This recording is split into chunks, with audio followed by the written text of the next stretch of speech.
என்னை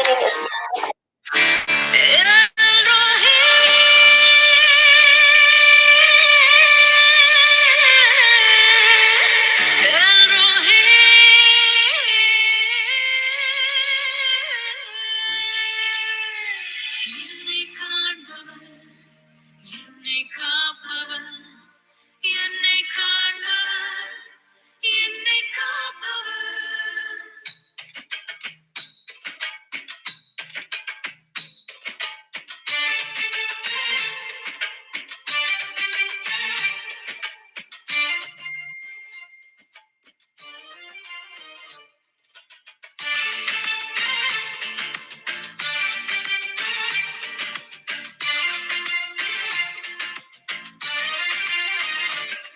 என்னை காண்பவரும் நீரே, என்னை காப்பவரும் நீரே, என்னை ஆளுகை செய்பவரும் நீரே.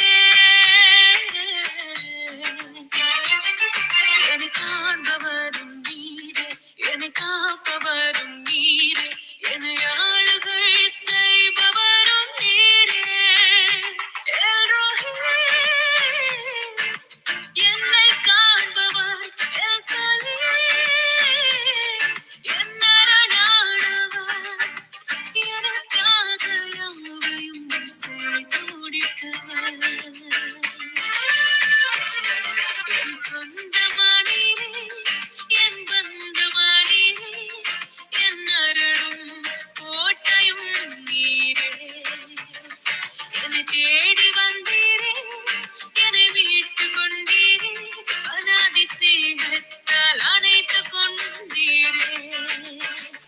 என் சொந்தமானீரே, என் பந்தமானீரே, என் அருளும் கோட்டையும் நீரே. என்னை தேடி வந்தீரே, என்னை மீட்டுக் கொண்டீரே, அநாதி ஸ்நேகத்தால் அணைத்துக் கொண்டீரே.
என்னை காப்பவரும் நீரே, என்னை ஆளுகை செய்பவரும் நீரே. எல்ரோஹி, என்னை காண்பவர். எல்சாலிமே, என் அரணானவர். எனக்காக யாவையும் செய்து முடிப்பவர். என் சொந்தமானீரே, என் பந்தமானீரே, என் அரணும் கோட்டையும் நீரே. என்னை தேடி வந்தீரே, என்னை மீட்டுக் கொண்டீரே, அநாதி சிநேகத்தால் அணைத்துக் கொண்டீரே. என் சொந்தமானீரே, என் பந்தமானீரே, என் அரணும் கோட்டையும் நீரே. என்னை தேடி வந்தீரே, என்னை மீட்டுக் கொண்டீரே, அநாதி சிநேகத்தால் அணைத்துக் கொண்டீரே.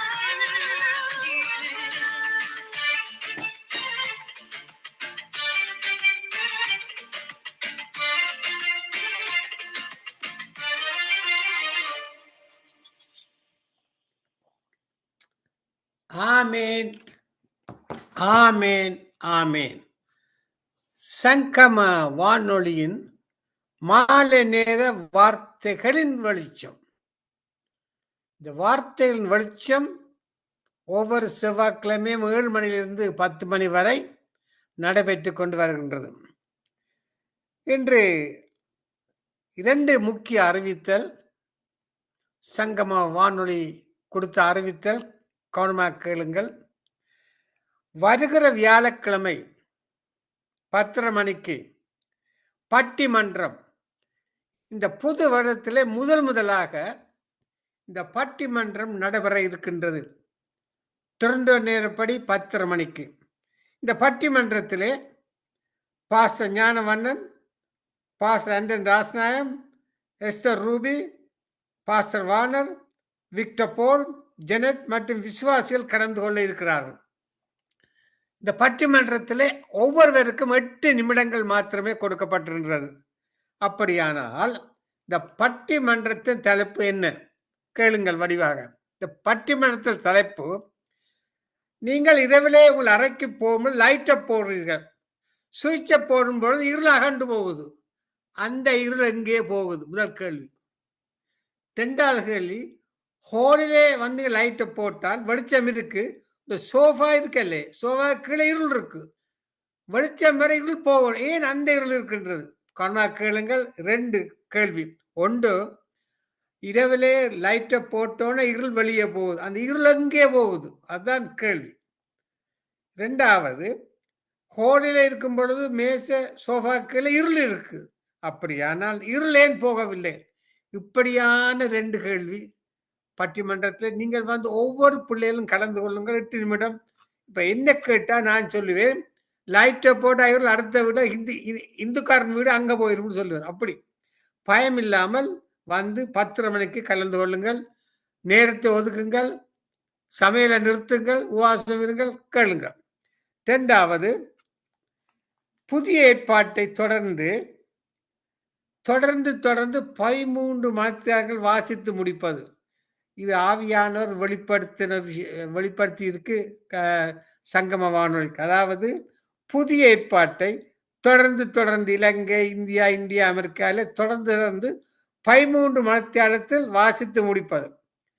உங்களுடைய நேரம் என்ன, நீங்கள் எப்ப உங்களுக்கு வசதியா இருக்கும் என்பதை மிக தெளிவாக லெஸ்ஸி பிரதருக்கு அறிவியுங்கள்.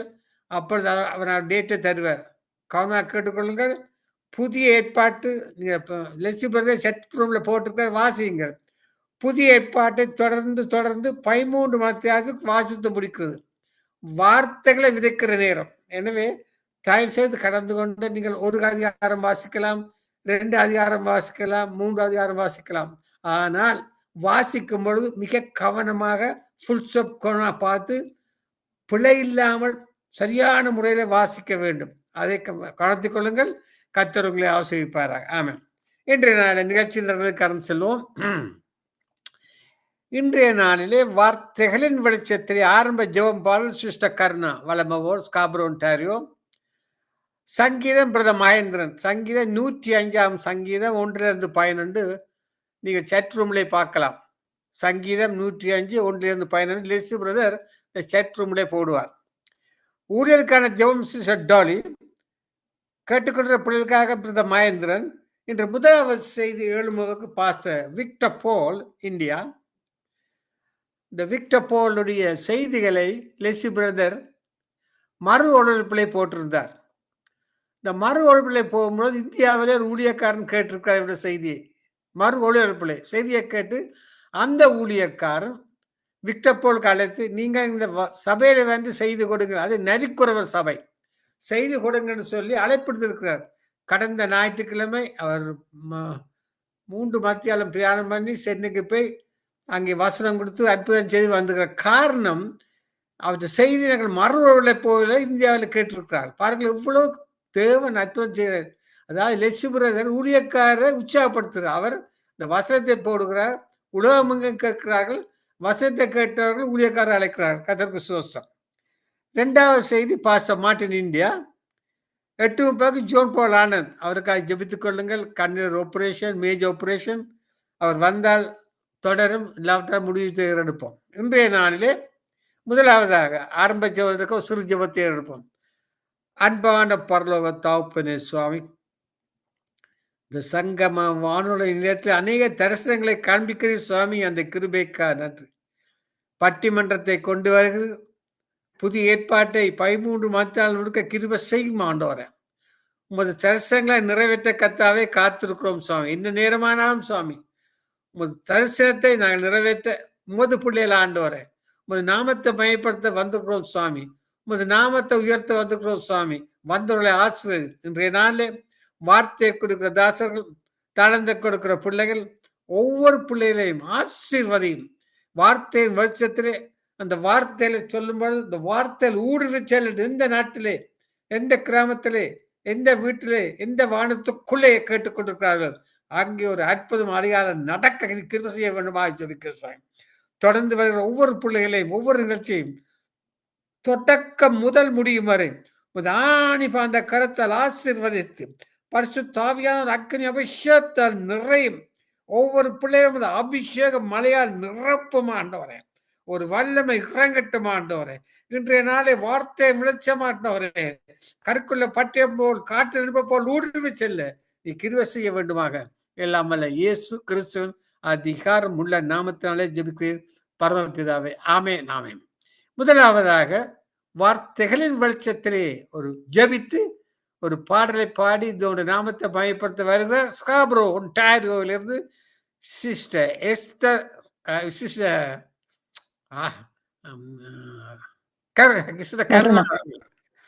எஸ்தர் ரவீந்திரன் பேர் போட்டிருக்கேன். Sister Karuna, praise Lord sister Karuna. Esther Ravindran போட்டிருக்கீங்க, கருணா. நல்லது. இன்றைய நாள் ஆரம்பத்தை எடுத்து ஊழியருக்காக ஜெபித்து இதோடைய நாமத்தை மயப்படுத்த பாடலை பாடி வாருங்கள். உங்களோட ஒப்பு கொடுக்க சிஸ்டர் நீங்க வாழை நடத்துங்கள். ஆமென் ஆமென் ஆமென் ஆமென். God bless you uncle. God bless you too. நன்றி அப்பா. நன்றியோடு போய் ஆராதிக்க வந்திருக்கிறோம். நல்லவரே, வல்லவரே, வாக்கு மாறாதவரே, அதையும் அந்தவும் இல்லாதவரே, அல்பா உமேகா, உண்மை துதிக்கிறோம், உண்மை ஸ்தோத்தரிக்கிறோம். எங்களை தாழ்த்தி உண்மை உயர்த்துறோம் ஆண்டவரே. இந்த உலகத்தில் உண்மை தவிர எங்களுக்கு யார் உண்டு கர்த்தாவே? அப்பா, எல்லாவற்றிலும் எல்லா ஆசீர்வாதத்திலும் உம்முடைய கை எங்களோடு கூட எப்போதும் எங்களை ஆசீர்வதிக்கிறதுக்காக நாங்கள் நன்றி செலுத்துகிறோம். நாங்கள் நிற்பதன் நீர் மூலமாக அதிர்ப்பதும் உம்முடைய சுத்த கிருபை ராஜா. தகப்பனே, எங்களுடைய பாவங்கள் செவேரென்று சிவப்பாயிருந்தாலும் நீர் கஞ்ச போல வெண்மையாக மாற்றுவேன் என்று சொல்லியிருக்கிறீங்க ஆண்டவரே. அப்பா, எங்கள் பாவங்கள் எல்லாவற்றையும் மன்னித்து கர்த்தர் உமக்கு எதிராக செய்த எல்லா விக்கிர ஆராதனைகள் இருந்து எங்களை மீட்டு நீரே தேவன் என்று அமர்த்திருந்து அறியும்படியாய் கர்த்தரங்களை நீங்க தெரிந்து கொண்டிருக்கிறீங்க ஆண்டவரே. அப்பா, பிரித்தெடுத்திருக்கிறீங்க, அதுக்காக நன்றி செலுத்துகிறோம். தொடர்ந்து எங்களை பாதுகாத்து கொள்ளுங்க. இந்த உலகத்துக்கு ஒத்த வேஷம் தரிக்காதபடி கர்த்தர் உமக்காக உம்முடைய பரிசுத்தமும் உம்முடைய நீதியும் உம்முடைய உண்மையும் எப்போதும் எங்களை சூழ்ந்து காக்கட்டும் ஆண்டவரே. பாதுகாக்கட்டும், எங்களையும் உம்முடைய வார்த்தையினாலே மாற்றட்டும் ஆண்டவரே. தகப்பனே, உம்முடைய வார்த்தை கத்தாவை பேதைகளை ஞானிகளாய் மாற்றுகிறது கத்தாவே. அப்பா, உம்முடைய திருப்பாதத்தில் எல்லாரையும் ஒப்புக்கொடுக்கிறோம். எல்லாருடைய ரட்சிப்பும் உம்முடைய திருக்கரத்தில் உண்டு கத்தாவே. எல்லாவற்றையும் பொறுப்படுங்க. இன்றைய நாளிலும் இந்த ரேடியோ ஜெபிக்கிறோம். தொடர்ந்து இந்த வானிலைகளுக்கு ஊடாக கடந்து போகிற சத்தியம் யாதொரு இடத்தில் ஒரு ஆத்மாவை விடுதலையாக்க பண்ணும்படியாய் நாங்கள் ஜெபிக்கிறோம் ஆண்டவரே. உம்முடைய சத்தியம் ஆண்டவரே, உம்முடைய ஊழியக்காரர் மூலம் நீர் பேசுகிற ஒரு வார்த்தையும் ஒவ்வொரு ஆத்மாவை உலர்ந்த எலும்புகளை உயிரடைய செய்யட்டும் ஆண்டவரே. அன்று ஆதாமும் வாழும் விட்ட பிள்ளையை கத்தாவே தொடர்ந்து இந்த மனித குலம் விடாதபடி கத்தாவே தகப்பனே, நீர் கொடுத்த இந்த பூமியை அவர்கள் இழந்து போனார்கள். ஆனாலும் நீர் உம்முடைய சரீரத்தை எங்களுக்கு கிரயமாய் கொடுத்து பலியாக்கி எங்களை மீண்டும் நீங்க மீட்டுக் கொள்ளும்படியா இந்த உலகத்துக்கு வந்ததுக்காக நாங்கள் நன்றி செலுத்துகிறோம். உங்களுடைய ரட்சிப்புக்காக, உங்களுடைய சிலுவைக்காக நன்றி செலுத்துகிறோம் ஆண்டவரே. இன்னும் சரண் லசி பிரதருக்காக, அவருடைய மனைவி பிள்ளைகளுக்காக கூட நாங்கள் செபிக்கிறோம். தொடர்ந்து அவர்கள் இந்த ஊழியத்தை செய்யும்படியாக உங்களுடைய உதவியும் மனித தயவுகளும் கிடைக்க கிருபை பாராட்டுங்க. தொடர்ந்து குடும்ப காரியங்கள் ஒவ்வொன்றிலும் உங்களுடைய ஆசீர்வாதத்தை கட்டளையிடுங்க. தேவைகள் எல்லாவற்றையும் நீங்க அறிவிங்க ஆண்டவரே. எல்லாவற்றுக்கும் ஆமென்று ஆமென் என்றும் பதிலளிக்கும்படியாய் நாங்கள் கொடுத்து செபிக்கிறோம். இன்னுங்க தாவே மகேந்திரன் எங்களுக்காக அவருடைய குடும்பங்களுக்காக ஜெபிக்கிறோம். அவர்களையும் அவர்களுடைய எல்லா சுகம், ஆரோக்கியம், பலன் எல்லாவற்றையும் நீங்க கொடுக்கிறவர் ஆண்டவரே. தொடர்ந்து ஊழியத்தை செய்யும்படியாய் கர்த்தர் அவரோடு கூட இருந்து ஆசீர்வதிக்க வேண்டுமாக நாங்கள் ஜெபிக்கிறோம்.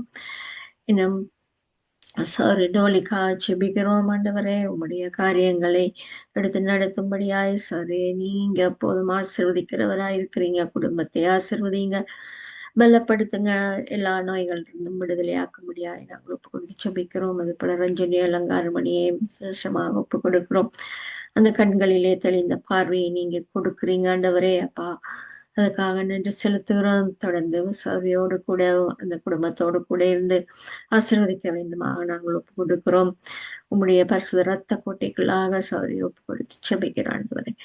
தொடர்ந்து நடத்துங்க, ஆசீர்வதிங்க. இன்னும் சுபாக்கா ஜெபிக்கிறோம். ஒரே மறுடைய குடும்பத்தையும் ஒப்பு கொடுக்கிறோம். அப்பா, போக்கிலும் மரத்திலும் துணையாயிருக்கிறவர் நீர் கர்த்தாவே. செய்கிற ஊழியத்திலே அநேக ஆத்மாக்களை அவர்கள் சந்திக்கிற ஒவ்வொரு ஆத்மாவின் ரட்சிப்பை காணும்படியாய் சௌரிகளை கிரியை செய்ய வேண்டுமாக நாங்கள் ஜெபிக்கிறோம். தொடர்ந்து நடத்துங்க, ஆசீர்வதிங்க.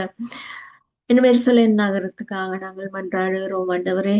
அப்பா, அந்த கைவிடப்படாத நகரம் ஆண்டவரே. அப்பா, இந்த உலகத்துக்கு தாயானவள் எருசலேம் என்று வேதம் சொல்லுகிறது ஆண்டவரே. அந்த எருசலேமை நீர் நேசிக்கிற தகப்பனாயிருக்கிறேன். அந்த இடத்திலே உம்முடைய பாதங்கள் மீண்டும் வந்து தங்க போகுது ஆண்டவரே. அதுக்காக நாங்கள் ஜெபிக்கிறோம். நீங்க தொடர்ந்து அந்த எருசலேம் மக்களை பாதுகாத்து கொள்ளுங்க. அவர்கள் செய்கிற எல்லா முரட்டாட்டமான காரியங்களிலிருந்து விடுதலையாக்கி நீங்களே தேவன் என்று அமர்ந்திருந்து அறிய வேண்டுமாக நாங்கள் ஜெபிக்கிறோம். தொடர்ந்து நடத்துங்க, ஆசீர்வதிங்க. இன்னும் அயலுள்ள ஒவ்வொரு நாட்டு மக்களையும் உம்முடைய கருத்தில் ஒப்பு கொடுக்கிறோம். தேசங்களிலே நடக்கிற அநியாயங்களை நீங்க காண்கிற தகப்பன் ஆண்டவரே. அப்பா, அநேக நீதிமான்கள் அந்த தேசங்களிலே உண்டு ஆண்டவரே. ஆனாலும் கர்த்தாவே, அவர்கள் மறைமுகமாக உண்மை அறிந்த மக்களாக வாழ்ந்து கொண்டிருக்கிறார்கள். அவர்களுக்கும் பாதுகாப்பை கொடுத்தருளுங்க, ரட்சிப்பை கட்டளையிடுங்க, ஊழியங்களை அந்த இடத்துல பெருக பண்ணுங்க. உங்களுடைய சத்தியம் கடந்து போய் எல்லா ஜனங்களையும் விடுதலையாக்கட்டும் ஆண்டவரே. அப்பா, அவர்களுடைய மூளைச்சலவை செய்யப்பட்ட அந்த வழிபாடுகளுக்குள்ளாக இருந்தவர்களை விடுதலையாக்கும்படியாய் நாங்கள் ஒப்பு கொடுக்கிறோம். அப்பா, நீங்கள் சிலுவை பரியந்தம் கர்த்தாவே உங்களை கொண்டு போன போது பிதாவுடன் நீங்க மன்னிப்பு கேட்டு இவர்களுக்காக பரிந்து பேசினீங்க ஆண்டவரே. பிதாவே, இவர்கள் செய்வது இன்னதென்று அறியாது செய்கிறார்கள், இவர்களை மன்னித்தருளுங்க என்று கேட்டது போல நாங்களும் கேட்கிறோம் ஆண்டவரே. அப்பா, அவர்கள் எல்லாவற்றையும் மன்னித்து விடுதலையாக்கும்படியாய் ஒப்பு கொடுத்து ஜெபிக்கிறோம். ஒருவர் நரகம் போகாதபடி உம்முடைய ராஜ்யத்துக்கு வந்து சேரும்படியாய் ஆசீர்வதிங்க ஆண்டவரே. தொடர்ந்து வழி நடத்துங்க. இலங்கை தேசத்தை ஒப்பு கொடுக்கிறோம் ஆண்டவரே. கழுவி சுத்தம் பண்ணுங்க ஆண்டவரே. ரத்தத்தினாலே கரைப்பட்ட அந்த தேசம் கர்த்தாவே, உம்முடைய பரிசுத்த ரத்தத்தினாலே கரை நீங்கி அவர்கள் உமக்காக எழும்பி பிரகாசிக்க அந்த இடத்திலும் சத்தியம் பரவட்டும், ஊழியங்கள் பெருகட்டும் ஆண்டவரே. தொடர்ந்து நடத்துங்க. கனடா தேசத்தை ஆசீர்வதிங்க. இந்த தேசத்தை எங்களுக்கு நீங்க கொடுத்தவர் கர்த்தாவே. உம்மை நன்றியோடு நாங்கள் நோக்கி பார்க்கிறோம். இந்த தேசத்துக்கு எதிராக நாங்க எந்த ஒரு காரியம் செய்யாதபடி பாதுகாத்து கொள்ளுங்க ஆண்டவரே. தொடர்ந்து அப்பா ராஜாக்களை தள்ளி ராஜாக்களை ஏற்படுத்துகிறது அப்ப இந்த ஆளுகை செய்கிற ஒவ்வொருவரையும் உடைய கருத்தில் ஒப்பு கொடுக்கிறோம். ஞானமுள்ளவர்களாய் மாற்றுங்க. இந்த ஜனங்களை நடத்தும்படியாய் அவர்களை நீங்க பாதுகாத்துக் கொள்ளும்படியாய் ஒப்பு கொடுக்கிறோம் ஆண்டவரே. சுத்த இருதயம் உள்ளவர்களாய் மாற்றுங்க. இன்னும் சிறைகள்ல இருக்கிறவர்களை சிறையிலிருந்து விடுதலை ஆக்குங்க. சத்தியம் கடந்து போகட்டும். அந்த சிறை கதவுகளுக்குள்ளே அந்த ஜனங்கள் ரட்சிக்கப்படட்டும். குடும்பங்களை பிரிந்து வாழுகிற ஒவ்வொருவரும் தேற்றப்படட்டும் ஆண்டவரே. செய்த குற்றங்களை அவர்கள் ஆராய்ந்து தங்களை திருத்திக் கொள்ள உம்முடைய வேத வசனங்கள் உதவியாயிருக்கட்டும் ஆண்டவரே. தொடர்ந்து நடத்துங்க, ஆசிர்வதிங்க. இன்னும் வைத்தியசாலைகள் அப்பாவை தேவைகளோடு நோய்களோடு கூட இருக்கிற எல்லாரையும் விடுதலையாக்குங்க. தொட்டு சுகமாக்குங்க. எல்லாரோட காயங்களையும் கட்டுங்க. கவலைகளோடு இருக்கிறவர்களை கர்த்தர் நீர் பரம வைத்தியனா இருந்தவர்களை தேடி நீர் நடத்த வேண்டுமாக நாங்கள் ஒப்பு கொடுத்து செபிக்கிறோம். அந்த இடத்துல ஊழியக்காரர்களை அனுப்பி குணமாக்கும்படியாக ஒப்பு கொடுக்கிறோம் ஆண்டவரே. அப்பா இன்னும் போதை வஸ்துக்கு அடிமையாகிற ஒவ்வொருவரையும் விடுதலையாக்குங்க ஆண்டவரே. அந்த போதையினாலே தங்களுடைய புத்தி பிசகி போனவர்களாய் வாழ்ந்து கொண்டிருக்கிற அநேக ஜனங்களை இந்த தேசங்களிலே அயல் தேசங்களிலே நாங்கள் காண்கிறோம் ஆண்டவரே. அறியாமல் செய்கிற தவறுகளை மன்னித்து அவர்களை எப்படியாகலும் சந்தித்தருளுங்க. யாராவது அவர்களுக்கு சத்தியத்தை சொல்லட்டும் ஆண்டவரே. ஊழியங்களை ஆயத்தப்படுத்துங்க. தொடர்ந்து நடத்துங்க. எல்லாவற்றையும் பொறுப்படுங்க ஆண்டவரே. அப்பா இந்த கருவியல் ஒவ்வொன்றோடும் கூட இருங்க. எல்லாவற்றையும் நேர்த்தியா செய்யும்படியா ஒருவருக்கு ஞானத்தை கொடுக்கும்படியாய் நாங்கள் ஒப்பு கொடுத்து எல்லாம் வல்ல இயேசு கிறிஸ்து இனிய பார்த்து செபிக்கிறேன் நல்ல பிதாவே. ஆமென். ஆமென். எனது மணவாளனே, என் இதய ஏக்கமே, இனியவரே இயேசையா, உம்மைத்தான் தேடுகிறேன். நான் உம்மைத்தான் நேசிக்கிறேன். எனது மணவாளனே, என் இதய ஏக்கமே, இனியவரே இயேசையா, உம்மைத்தான் தேடுகிறேன். நான் உம்மைத்தான் நேசிக்கிறேன். உம் நாமம் சொல்ல சொல்ல என் உள்ளமெல்லாம் துள்ளுதையா. உம் நாமம் சொல்ல சொல்ல என் உள்ளமெல்லாம் துள்ளுதையா. உம் அன்பை பாட பாட இதயமெல்லாம் இனிக்குதையா. என் இதயமெல்லாம் இனிக்குதையா. எனது மணவாளனே, என் இதய ஏக்கமே, இனியவரே இயேசையா, உம்மைத்தான் தேடுகிறேன். நான் உம்மைத்தான் நேசிக்கிறேன். உம்முகம் பார்க்கணுமே, உம்மழகை ரசிக்கணுமே. உம்முகம் பார்க்கணுமே, உம்மழகை ரசிக்கணுமே. உம் பாதம் அமரணுமே, உம் சித்தம் அறியணுமே. நானும் சித்தம் அறியணுமே. எனது மணவாளனே, என் இதய ஏக்கமே, இனியவரே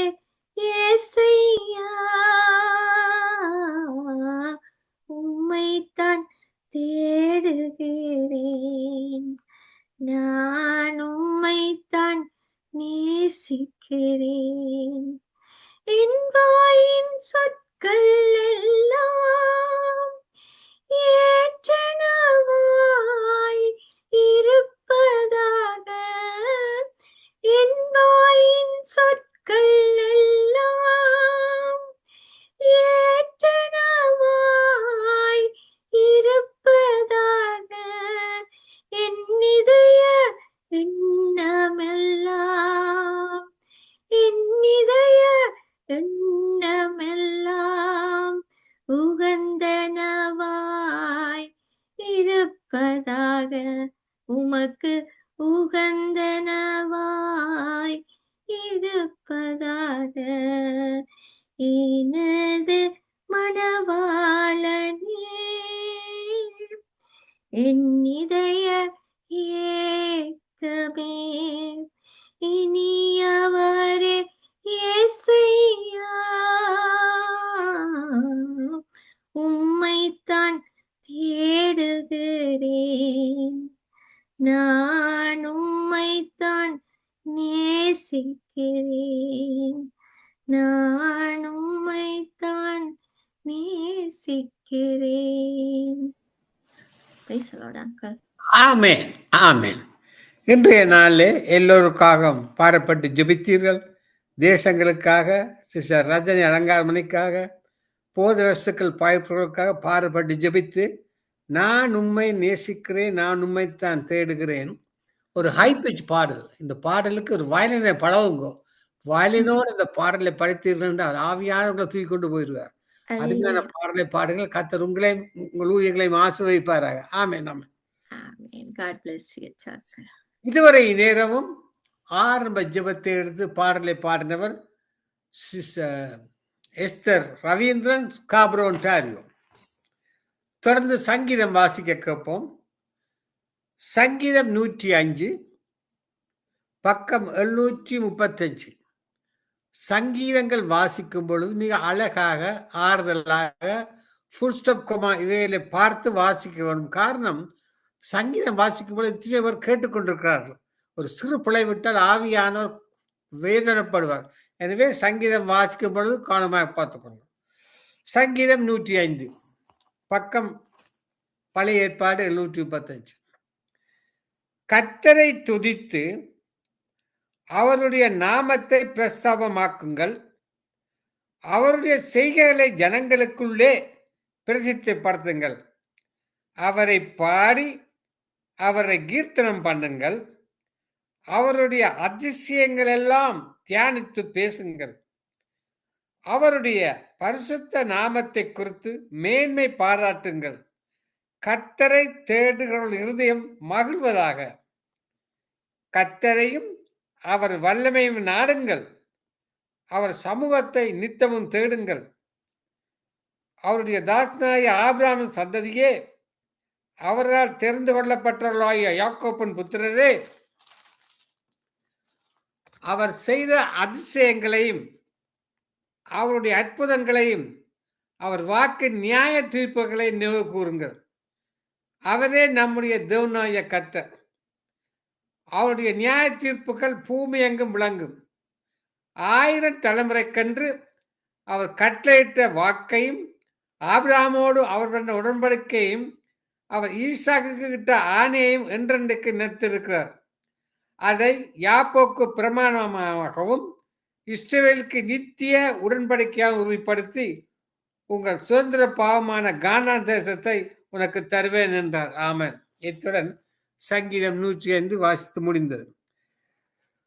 தொடர்ந்து நாங்கள் ஊழியர்கான ஜெபத்தை எடுப்போம். ஊழியர்கான ஜெபத்தை எடுக்க சிஸ்டர் டோலி கல்கரியிலிருந்து வந்திருக்கிறார்கள். அவரை அழைப்போம். Praise the Lord sister Dolly. Praise the Lord ஐயா, பிரைஸ் தி லார்ட். ஊழியருக்காக ஜெபித்து ஒரு பாடலை பாடிதோடு நாமத்தை மகிமைப்படுத்துங்கள். ஆமென். ஆமென், ஆமென். நன்றி, நன்றி. கர்த்தருடைய வார்த்தை கூறுகிறது, என்னை சுத்தரியும், நான் சுத்தமானேன். Wash me and I shall be whiter than snow.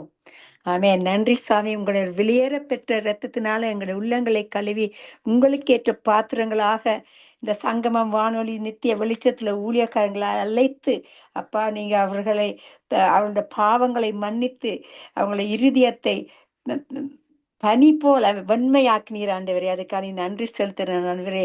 அதுக்கான நன்றி செலுத்துற ஒவ்வொருத்தருக்கும் ஆண்டவரே இப்பொழுது ஒரு புதிதான வெளிப்படுத்தலை கொடுத்து அவர்களை வழிநடத்தி கொண்டு வர்ற கிருபைகளுக்காக நன்றி அப்பா. ஒவ்வொரு ஊழியக்காரங்களும் கூட கரத்துல ஒப்பு கொடுக்கிறேன். நீங்க நேற்றும் இன்று மாறாதவர், இன்றும் ஆண்டவரே எங்களுக்கு அற்புதம் செய்து உங்களுடைய கிரிகைகளை எங்கள் மூலமாக நடைபெறுவதற்கு எங்களுடைய உள்ளங்களை இன்னும் சுத்தி அறியும். நீங்க பரிசுத்தமா இருக்கிற போல எங்களையும் பரிசுத்தமாகும் ஆண்டவரே. பரிசுத்தமாக்கும் இயேசுவே. நன்றி இயேசுவே. ஆமென்.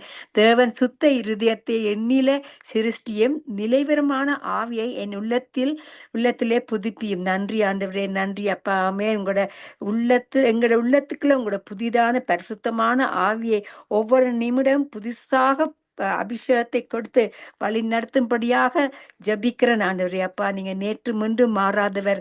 இப்பொழுதும் ஒவ்வொரு உள்ளங்களையும் பேசி உங்களுக்குள்ள நாங்க அமர்ந்து இருக்கும் பொழுது, உங்களோட மெல்லிய சத்தத்தை நாங்க கேட்கும் பொழுது, ஒவ்வொரு இடத்துக்கு நாங்க எங்க போனாலும் எங்க இருந்தாலும் போக்கில வரத்துல கார்ல எங்க இருந்தாலும் ஆண்டவரே உங்களோட சமூகத்தை நாங்க உணரக்கூடியதாக உங்களோட சமூகம் எங்களை தூக்கி கொண்டு திரிகிறபடியா நன்றி செலுத்துறேன் அப்பா. நீங்க பெரியவரும் நல்லவரும் போதுமானவராக இருக்கிறபடியா நன்றி செலுத்துறேன். வரப்போற ஊழியக்காரங்க யாவரும் உங்களோட கருத்துல கொடுக்கிற உங்களோட சித்தத்தின்படி நடத்துங்க. உங்களுக்குள்ள நாங்க சந்தோஷமா இருப்பதற்கு இந்த தந்த பெரிதான அன்புக்கு நன்றி செலுத்துறேன். உங்களோட சமாதானத்தை எங்களுக்கு கொடுத்து, இந்த உலகம் கொடுக்க முடியாத சமாதானத்தை கொடுத்து ஒவ்வொருத்தரையும் நித்திய சங்கமம் வானொலி நித்திய வெளிச்சத்திலையும் வார்த்தையின் வெளிச்சத்திலையும் ஆண்டவரே நீங்க வழிநடத்தி கொண்டு வர கிருபைகளுக்கு நன்றி. யாவரும் உங்களோட கருத்துல மறுபடியும் ஒப்பு கொடுக்கிறேன். யாவருக்கும் உங்களோட அன்பையும் உங்களோட அபிஷேகத்தையும் கொடுத்து, உங்களோட ஞானத்தையும் உங்களோட வெளிப்படுத்தலையும் கொடுத்து வழிநடத்தி கொண்டு வரும்படியாக ஜபிக்கிறேன். எல்லா கனமகியுமே உங்களுக்கே உரியது. இயேசுவின் மூலம் ஜபிக்கிறேன் பிதாவே. நன்றி இயேசுவே. நன்றி. ஆமேன். ஆமேன். ஆமே. எல்லாவற்றிலும் பெரிதானது அன்பு. ஆமே. விசுவாசம், நம்பிக்கை, அன்பு. அந்த அன்புல நாங்க இயேசுவின் அன்புல நாங்க நிலைத்து இருக்கும் பொழுது கர்த்தர் எங்களை ஒவ்வொரு நிமிடம் எங்களை அவர் வழி நடத்த வல்லவரா இருக்கிறார். அந்த புதிதான வெளிப்படுத்தல், புதிதான பாட்டுகள், புதிதான கிரிகைகளை எங்களுக்கு காட்டி எங்களை வழிநடத்துற தேவனுக்கு நன்றி செலுத்துறேன். ஆமேன். ஆமேன். அன்பு கூறுவேன் இன்னும் அதிகமாய், ஆராதிப்பேன் இன்னும் ஆர்வமாய். அன்பு கூறுவேன் இன்னும் அதிகமாய், ஆராதிப்பேன் இன்னும் ஆர்வமாயும். முழு உள்ளத்தோடு ஆராதிப்பேன் முழு பலத்தோடு அன்பு கூறுவேன். ஆராதனை ஆராதனை ஆராதனை ஆராதனை ஆராதனை.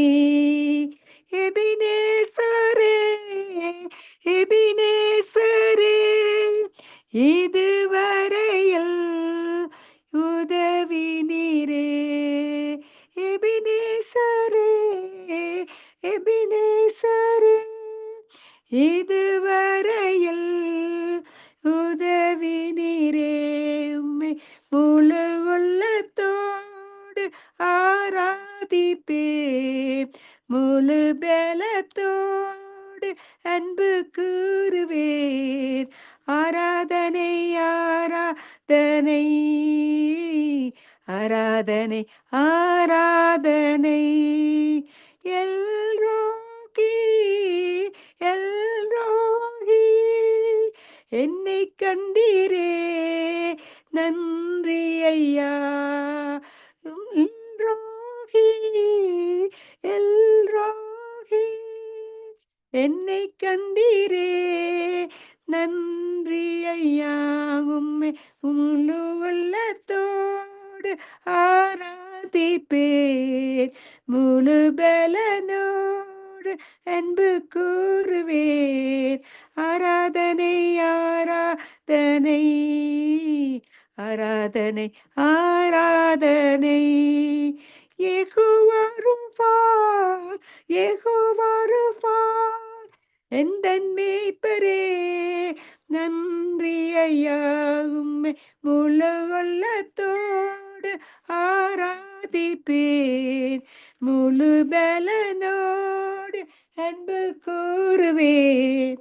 ஆராதனை ஆராதனை ஆராதனை ஆராதனை அன்பு கூறுவேன், இன்னும் அதிகமாய் ஆராதிப்பேன், இன்னும் ஆர்வமாயும் முழு உள்ளத்தோடு ஆராதிப்பேன், முழு பலத்தோடு அன்பு கூறுவேன். ஆராதனை ஆராதனை ஆராதனை ஆராதனை. ஆமென். ஆண்டவரே நன்றி அப்பா, உங்களுடைய அன்பு எங்களை ஒரு போதும் வெக்கத்துக்கு போட விடாமக்கு எங்களை காத்து எங்களை வழிநடத்தி கொண்டு வர்ற அந்த பெரிதான பரிசுத்தமான அன்புக்கு நன்றி செலுத்துகிறேன் அப்பா. ஒவ்வொரு பரிசுத்தமான ஊழியக்காரங்க உங்களோட கருத்தில் ஒப்பு கொடுக்குறேன். நீங்கள் பரிசுத்தமாக இருக்க போல எங்களையும் பரிசுத்தமாக்கி நாங்களும் தாழ்மையோடு உங்களுக்கு ஊழியம் செய்து உங்களோட நாமத்தை மட்டுமே மகிமைப்படுத்துவதற்கு தந்தை பேலனும் சத்துவத்துக்கும் நன்றி செலுத்துகிறேன். எல்லா கன மகிமை உங்களுக்கே உங்களுக்கே கூறி யாவரையும் ஆசீர்வதிக்கும்படியாக ஜெபிக்கிறேன் இயேசுவின் மூலம் என் பிதாவே. நன்றி இயேசுவே, நன்றி. ஆமேன் ஆமேன் ஆமேன் ஐயா. ஆமேன் ஆமேன். நன்றாக ஜெபித்தீர்கள். அன்பு கூறு என்ற பாடலை பாடுவீர்கள். நான் சிந்திக்கிறேன், வேறு யாராவது பக்கத்துல இருந்து படிக்கிறார்களோன்ற யோசனை. அப்படி அழகாக ரீங்காரமாக நல்ல குரலை படைத்தீர்கள். கர்த்தர் உங்களை ஊழியங்களையும் தேவன் ஆசீர்வதிப்பாராக. ஆமேன் ஆமேன் ஆமேன் ஐயா. நாங்கள் கேட்டுக்கொண்டிருக்கிற பிள்ளைகளுக்காக ஜெபிப்போம். அன்பான பரலோக தகப்பனே சுவாமி, சங்கமா வானொலியிலும் நித்திய வெளிச்சத்திலும் வார்த்தைகளின் வெளிச்சத்திலையும் கேட்டுக்கொண்டிருக்கிற பிள்ளைகள் 110 நாடுகளை கேட்கிற பிள்ளைகளை ஆசீர்வதிக்க வேண்டுமாக ஜெபிக்கிறேன் சாமி. ஐயா, இத்தனையோ பேர் சாமி வேத வார்த்தைகளை கேட்டு சாமி ஊழலை அழைக்கிறதாக. அப்படி ஆவியானவரே நீர் வழிநடத்தி சுவாமி, அந்த கிருபைக்காண்டி. யார் யார் சுவாமி இந்த சங்கம வானொலி நிகழ்ச்சியை கேட்டுக்கொண்டிருக்கிறார்கள், எந்த வீட்டிலே, எந்த கிராமத்தில், எந்த வாகனத்துக்குள்ளே கேட்டுக்கொண்டிருக்கிறார்கள், ஒவ்வொரு பிள்ளைகளையும் ஆசீர்வதித்து வழிநடத்த வேண்டுமாக எல்லாம் வல்ல இயேசு கிறிஸ்துவின் அதிகாரமுள்ள நாமத்தினாலே ஜெபிக்கிறேன் பரமபிதாவே. ஆமென். ஆராதனை செய்வேன் எல்லா வேளையும், ஆவியோடும் சத்தியத்தோடும் ஆராதிப்பேன். ஆராதனை செய்வேன் எல்லா வேளையும், ஆவியோடும் சத்தியத்தோடும் ஆராதிப்பேன். என் உயிருக்கு உயிரான இயேசுவுக்கே, என்னை மீட்ட அன்பு இயேசுவுக்கே ஆராதனை செய்வேன் எல்லா வேளையும், ஆவியோடும் சத்தியத்தோடும் ஆராதிப்பேன். துதி துதி துதி துதி துதி துதி துதி துதி துதி துதி ஆராதனை. அல்லேலூயா அல்லேலூயா. ஆராதனை ஆராதனை ஆராதனை ஆராதனை ஆராதனை ஆராதனை ஆராதனை ஆராதனை ஆராதனை ஆராதனை செய்வேன் எல்லா வேளையும், ஆவியோடும் சத்தியத்தோடும் ஆராதிப்பேன். சர்வ வல்லவரே, ஜெப வீராங்கே, மரணத்தை ஜெபித்தவரே, உம்மை ஆராதிப்பேன். ஆராதனை செய்வேன் எல்லா வேளையும், ஆவியோடும் சத்தியத்தோடும் ஆராதிப்பேன். துதி துதி துதி துதி ஆராதனை. அல்லேலூயா அல்லேலூயா ஆராதனை. துதி துதி துதி துதி ஆராதனை. அல்லேலூயா அல்லேலூயா ஆராதனை. ஆராதனை ஆராதனை ஆராதனை ஆராதனை ஆராதனை ஆராதனை. ஆமென். தொடர்ந்து இன்றைய நாளே முதலாவது செய்தியை கொண்டு வருகிறார் பாஸ்டர் விக்டர் பால் இந்தியா. பதிவு செய்யப்பட்ட செய்தி. அவருடைய செய்தியை கேட்போமா? இதோ அவருடைய செய்தி. பிரியமானவர்களே, நம் கர்த்தருடைய பந்தியம் அதன் அவசியம் என்ற தலைப்பில் நாம் தொடர்ந்து தியானித்து கற்று வருகிறோம். முதலாவது மத்தேயு சுவிசேஷத்திலிருந்து பார்த்தோம். இரண்டாவது முறையாக மார்க் சுவிசேஷத்திலிருந்து பார்த்தோம். இப்ப மூன்றாவது முறையாக லூக்கா சுவிசேஷத்துல கர்த்தருடைய பந்தியை குறித்து என்ன சொல்லப்பட்டிருக்கிறது என்பதை பரிசுத்த ஆவியானுடைய உதவியோடு கூட நாம் பார்க்க போகிறோம். நீங்கள் லூக்கா 22 அதிகாரத்தை நீங்கள் எடுத்து வைத்துக் கொள்ளுங்கள். லூக்கா 22 அதிகாரத்தை நீங்கள் திருப்பி எடுத்து வைத்துக் கொள்ளுங்கள். அந்த லூக்கா 22 அதிகாரத்தில் வசனம் 13, 14, 15, 17, 19, 44 இந்த 6 வசனங்களை நாம் என்ன செய்ய போறோம்? இந்த 6 வசனங்களை குறித்தா இன்னைக்கு நம்ம தியானிக்க போறோம். கர்த்தரின் பந்தியும் அதன் அவசியமும். பிரியமானவர்களே, இந்த கர்த்தரின் பந்தியை குறித்து ஒரு விசுவாசி தெளிவாக அறிந்திருப்பானால், தெளிவாக அறிந்திருப்பீர்கள் என்றால் உங்கள் வாழ்க்கையிலே குறையில்லாமல் வாழலாம், உங்கள் வாழ்க்கையிலே பயம் இல்லாமல் வாழலாம், உங்கள் வாழ்க்கையிலே சந்தோஷமாய் வாழலாம், உங்கள் வாழ்க்கையிலே சமாதானமாக வாழலாம், உங்கள் வாழ்க்கையிலே இயேசுவோடு கூட பரிசுத்த ஆவியானவரோடு கூட நீங்கள் எப்பொழுதும் சந்தோஷமா டிராவல் பண்ணி கொண்டே இருக்கலாம். அதுதான் கர்த்தருடைய பந்தியும் அதனுடைய அவசியமாக இருக்கிறது. பிரியமானவர்களே, செபிப்போம். பரலோகத்தை நல்ல தகப்பனே, நன்றியோடு நம்ம துதிக்கிறோம், தோத்தரிக்கிறோம். ஆண்டவரே, இந்த விலையேறப்பட்ட இந்த நல்ல நாளுக்காக நன்றி.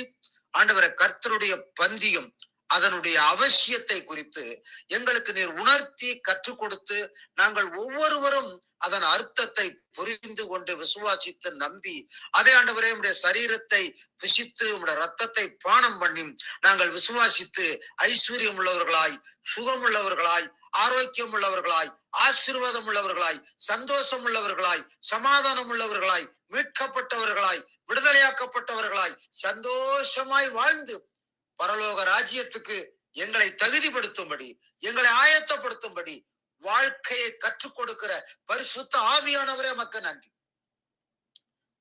ஆண்டவரே, வைத்தியனாகிய லூக்கா மூலமாக சொல்லப்பட்ட எழுதப்பட்ட இந்த வார்த்தைகளுக்காக நன்றி செலுத்துகிறோம். பரிசுத்த ஆவியானவர் எங்களை கற்றுத் தருவீராக. எங்களை தாழ்த்துகிறோம், எங்களை வெறுமையாக்குறோம். எல்லா புகழையும் எல்லா மகிமையும் இயேசு ஒருவருக்கே செலுத்துகிறோம். இயேசுவின் நாமத்திலே வேண்டிக் கொள்கிறோம் எங்கள் பரிசுத்தமுள்ள நல்ல பிதாவே, ஆமென். பிரியமானவர்களே, லூக்கா 22 அதிகாரத்தை எடுத்துக்கொள்ளுங்கள். 6 வசனங்களை நாம் இப்போது வாசிக்க போகிறோம். முதலாவதாக வசனம் 13. சீஷர்கள் போய் தங்களிடத்தில் இயேசு சொன்னபடியே கண்டு பஸ்காவை ஆயத்தம் பண்ணினார்கள். வசனம் 14.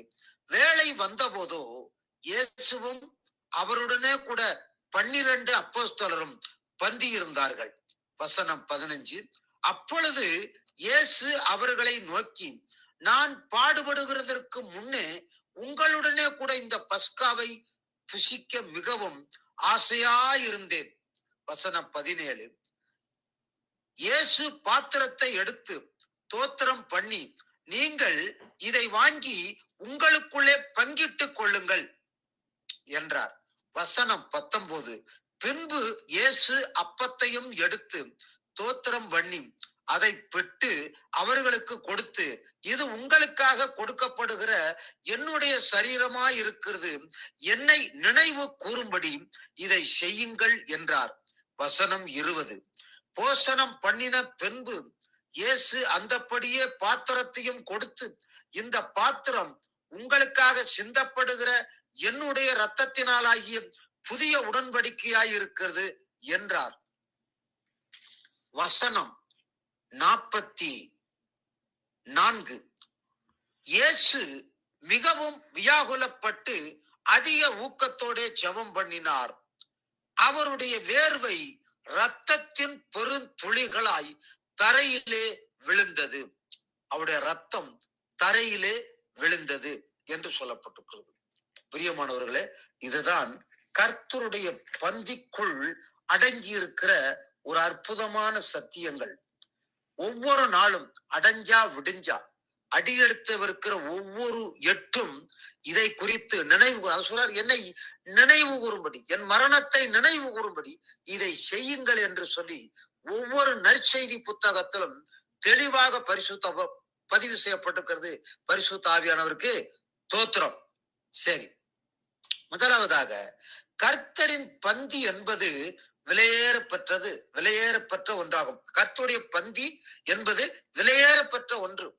இப்போ மனுஷ ரத்தத்தை போய் இப்ப மருத்துவமனையில ஒரு பேஷண்ட் இருக்காருன்னா அவருக்கு ரத்தம் ஏ குறிப்பு, பி குறிப்பு, ஓ பாசிட்டிவ், இப்படி பலவிதமான ரத்த குறிப்புகள் இருக்குது. அதை பணம் கொடுத்து ஆயிரங்கள், பல ஆயிரங்கள், பல லட்சங்கள் கொடுத்து மனித ரத்தங்களை வாங்கி ஒரு மனிதனுக்கு அதை செலுத்தி அவனை உயிர் பிழைக்க வைக்கிறார்கள். அவன் கொஞ்ச காலத்துக்கு உயிர் எழுந்துட்டு அவன் செத்துடலாம். ஆனா அவனுக்கு ஒரு மோட்ச வாழ்க்கை கிடையாது. ஏன்னு சொன்னா அந்த ரத்தம், வாங்கப்பட்ட ரத்தம், பணம் கொடுத்து வாங்கப்பட்ட ரத்தம், அது கரை படிந்த ரத்தம், பாவம் நிறைந்த ரத்தம், மனுஷன் மூலமாய் வந்த ரத்தம். ஆனால் இயேசுவின் ரத்தமும் விலையேறப்பட்ட ரத்தம், கலங்கம் இல்லாத ரத்தம், கரை இல்லாத ரத்தம், பாவம் அறியாத சுத்த கண்ணனாகிய ரத்தம். இயேசு கிறிஸ்துவின் ரத்தம் பாவத்தை கழுகிற ரத்தம். இயேசுவின் ரத்தம் சாபத்தை கழுவி சுத்திகரிக்கிற ரத்தம். இயேசுவின் ரத்தம் மீட்பை கொடுக்கிற ரத்தம். இயேசுவின் ரத்தம் பரிசுத்தத்தை கொடுக்கிற ரத்தம். இயேசுவின் ரத்தம் சமாதானத்தை கொடுக்கிற ரத்தம். இயேசுவின் ரத்தம் விடுதலையை கொடுக்கிற ரத்தம். ஆனா இந்த மனித ரத்தத்துக்கும் இயேசுவின் ரத்தத்துக்கும் விலையேறப்பட்ட ஒரு அனுபவம் இருக்கிறது. முக்கியமான அனுபவம். இயேசுவின் ரத்தத்துக்கு விலை கிடையாது. ஒரு மனுஷனை உயிர் ஊட்டுவதற்கு பல ஆயிரங்கள், பல லட்சங்கள், பல கோடிகள் கொடுத்து ரத்தம் விலைக்கு வாங்கி உயிர் வாழ வைக்கலாம் கொஞ்ச நாளைக்கு. ஆனால் அவனுக்கு ரட்சிப்பு கிடையாது. எத்தனை ஆயிரம் கோடி கொடுத்து மனித ரத்தத்தை வாங்கி ஒருத்தனுக்கு செலுத்தலாம், ரட்சிப்பு கிடையாது.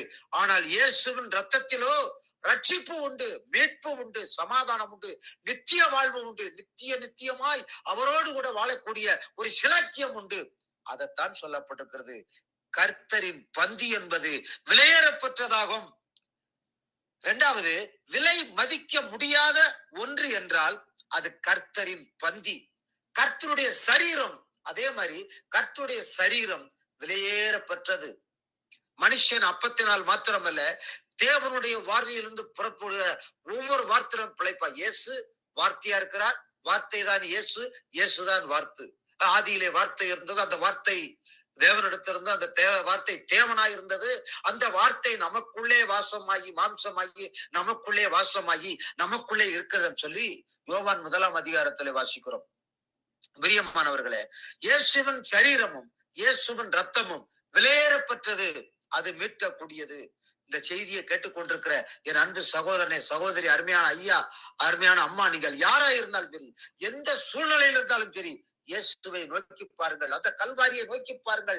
இயேசு கல்வாரி சிலுவையில அடிக்கப்பட்ட, நொறுக்கப்பட்ட, உடைக்கப்பட்ட இயேசுவை நோக்கி பாருங்கள். கல்வாரி சிலுவையில சிந்தப்படுகிற அந்த ரத்தத்தை நோக்கி பாருங்கள். உங்கள் சாபம் முறிக்கப்படும், உங்கள் வேதனைகள் முறிக்கப்படும், உங்கள் கடன் பிரச்சனைகள், வறுமைகள், தரித்திரங்கள், மலட்டுத்தன்மைகள் எல்லாம் அகன்று போகும்.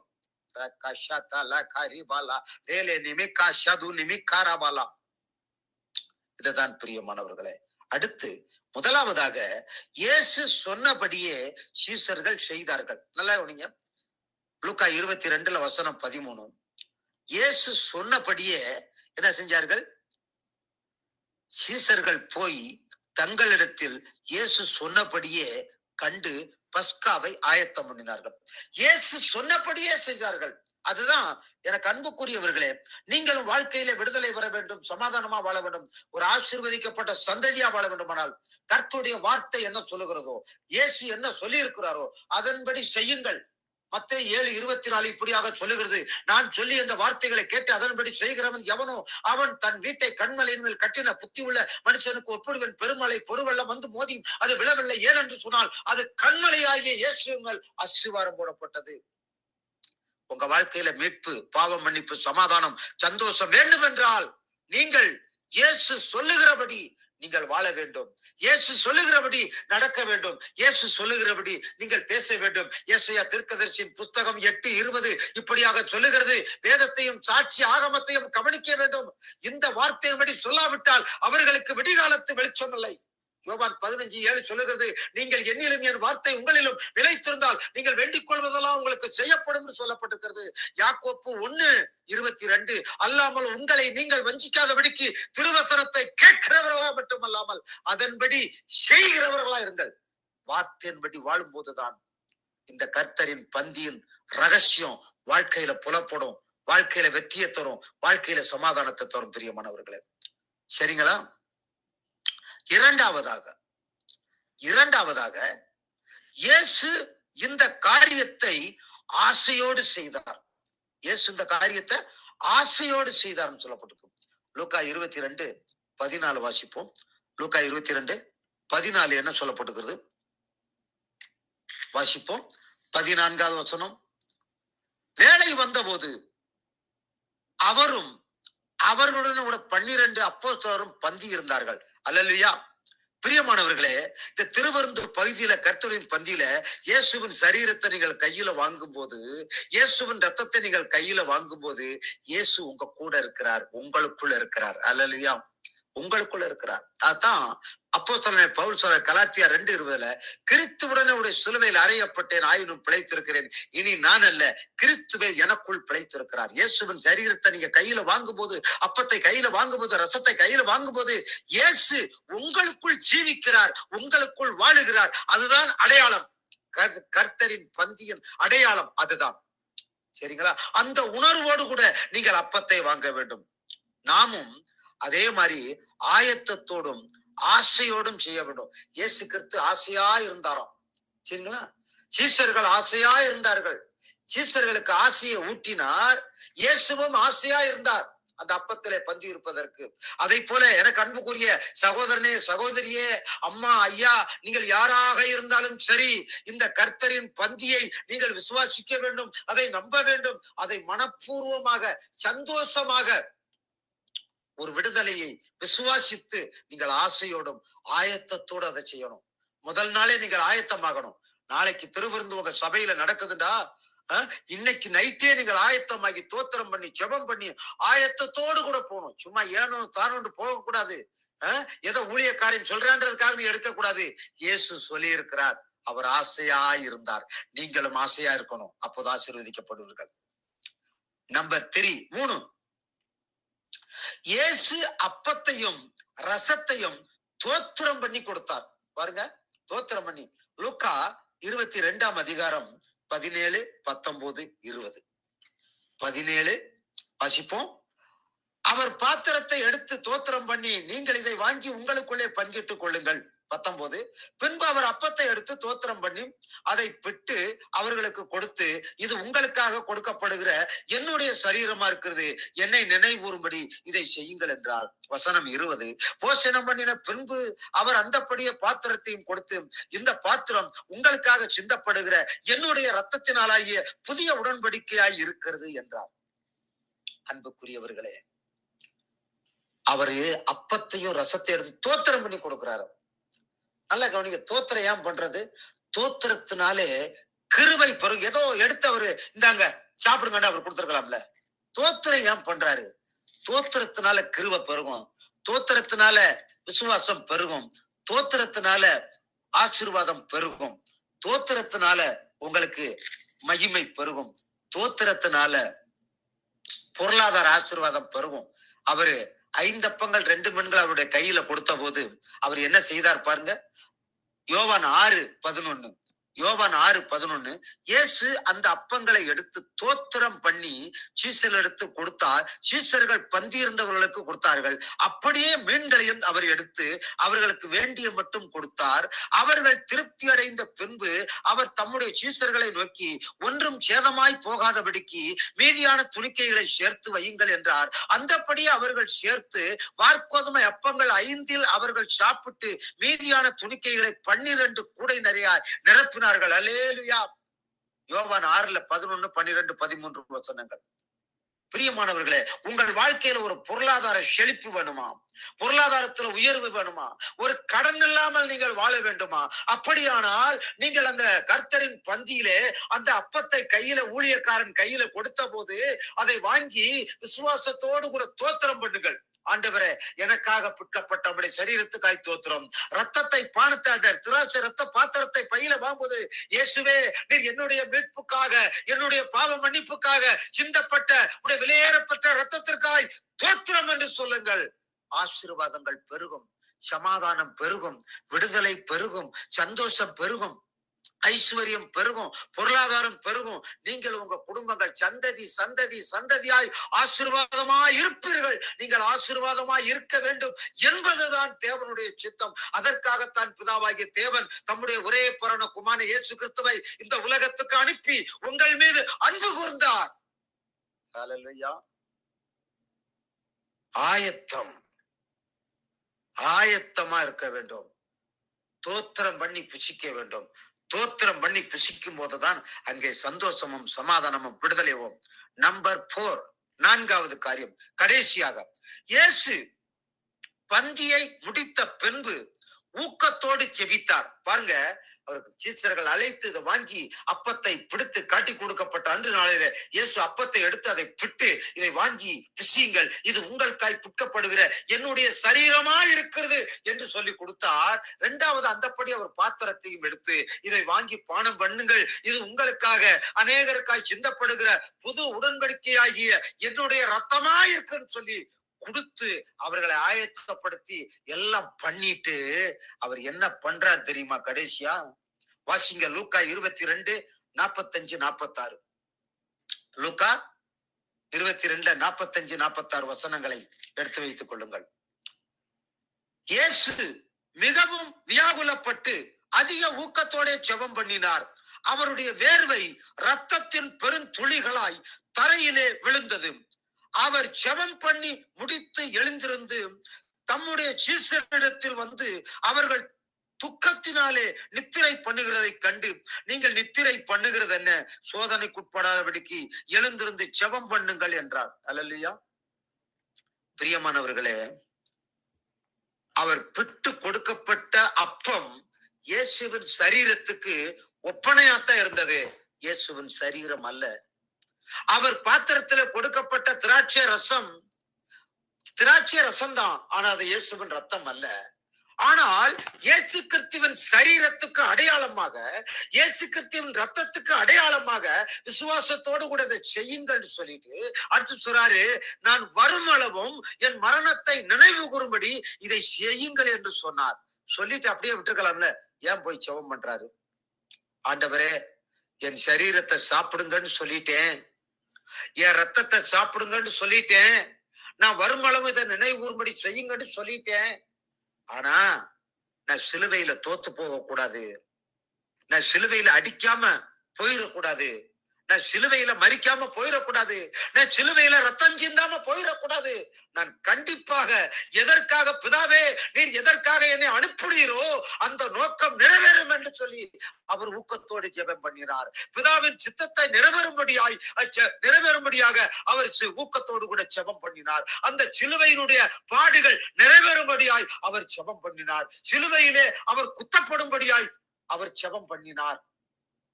யாரு இறக்கப்பட்டு பரிதாபப்பட்டு இவர் நல்லதுதான் செஞ்சாரு, குருடர்களுக்கு பார்வை கொடுத்தாரு, சாப்பாடு கொடுத்தாரு, முடவர்கள் அடக்க பண்ணாரு, செத்தவங்களை உயிரோடு எழுப்பினாரு, இவரை மன்னித்து விட்டுருவோம், இவரை சிலுவையை அடிக்க வேணாம், இவரை கொல்ல வேணாம் சொல்லி எந்த மனுஷனும் எந்த கவர்னரும் இறக்கப்பட்டு என்னைய கொல்லாம விடக்கூடாது அப்படின்னு சொல்லி ஊக்கத்தோடு ஜெபம் பண்ணாரு. சாகிறதுக்காக ஜெபம் பண்ணாரு, ரத்தம் சிந்தினதற்காக ஜெபம் பண்ணாரு. நீங்கள் நான் இன்னைக்கு பாதுகாப்புக்காக ஜெபம் பண்றோம், ரத்தம் சிந்தாம வாழ்றதுக்கு ஜெபம் பண்றோம், ஆசீர்வாதமா இருக்கிறதுக்காக ஜெபம் பண்றோம், கண்ணீர் இல்லாம வாழ்றதுக்கு ஜெபம் பண்றோம், கடன் இல்லாம வாழ்றதுக்கு ஜெபம் பண்றோம். ஆனா இயேசு மரிக்கிறதுக்காகவே ஜெபம் பண்ணார்.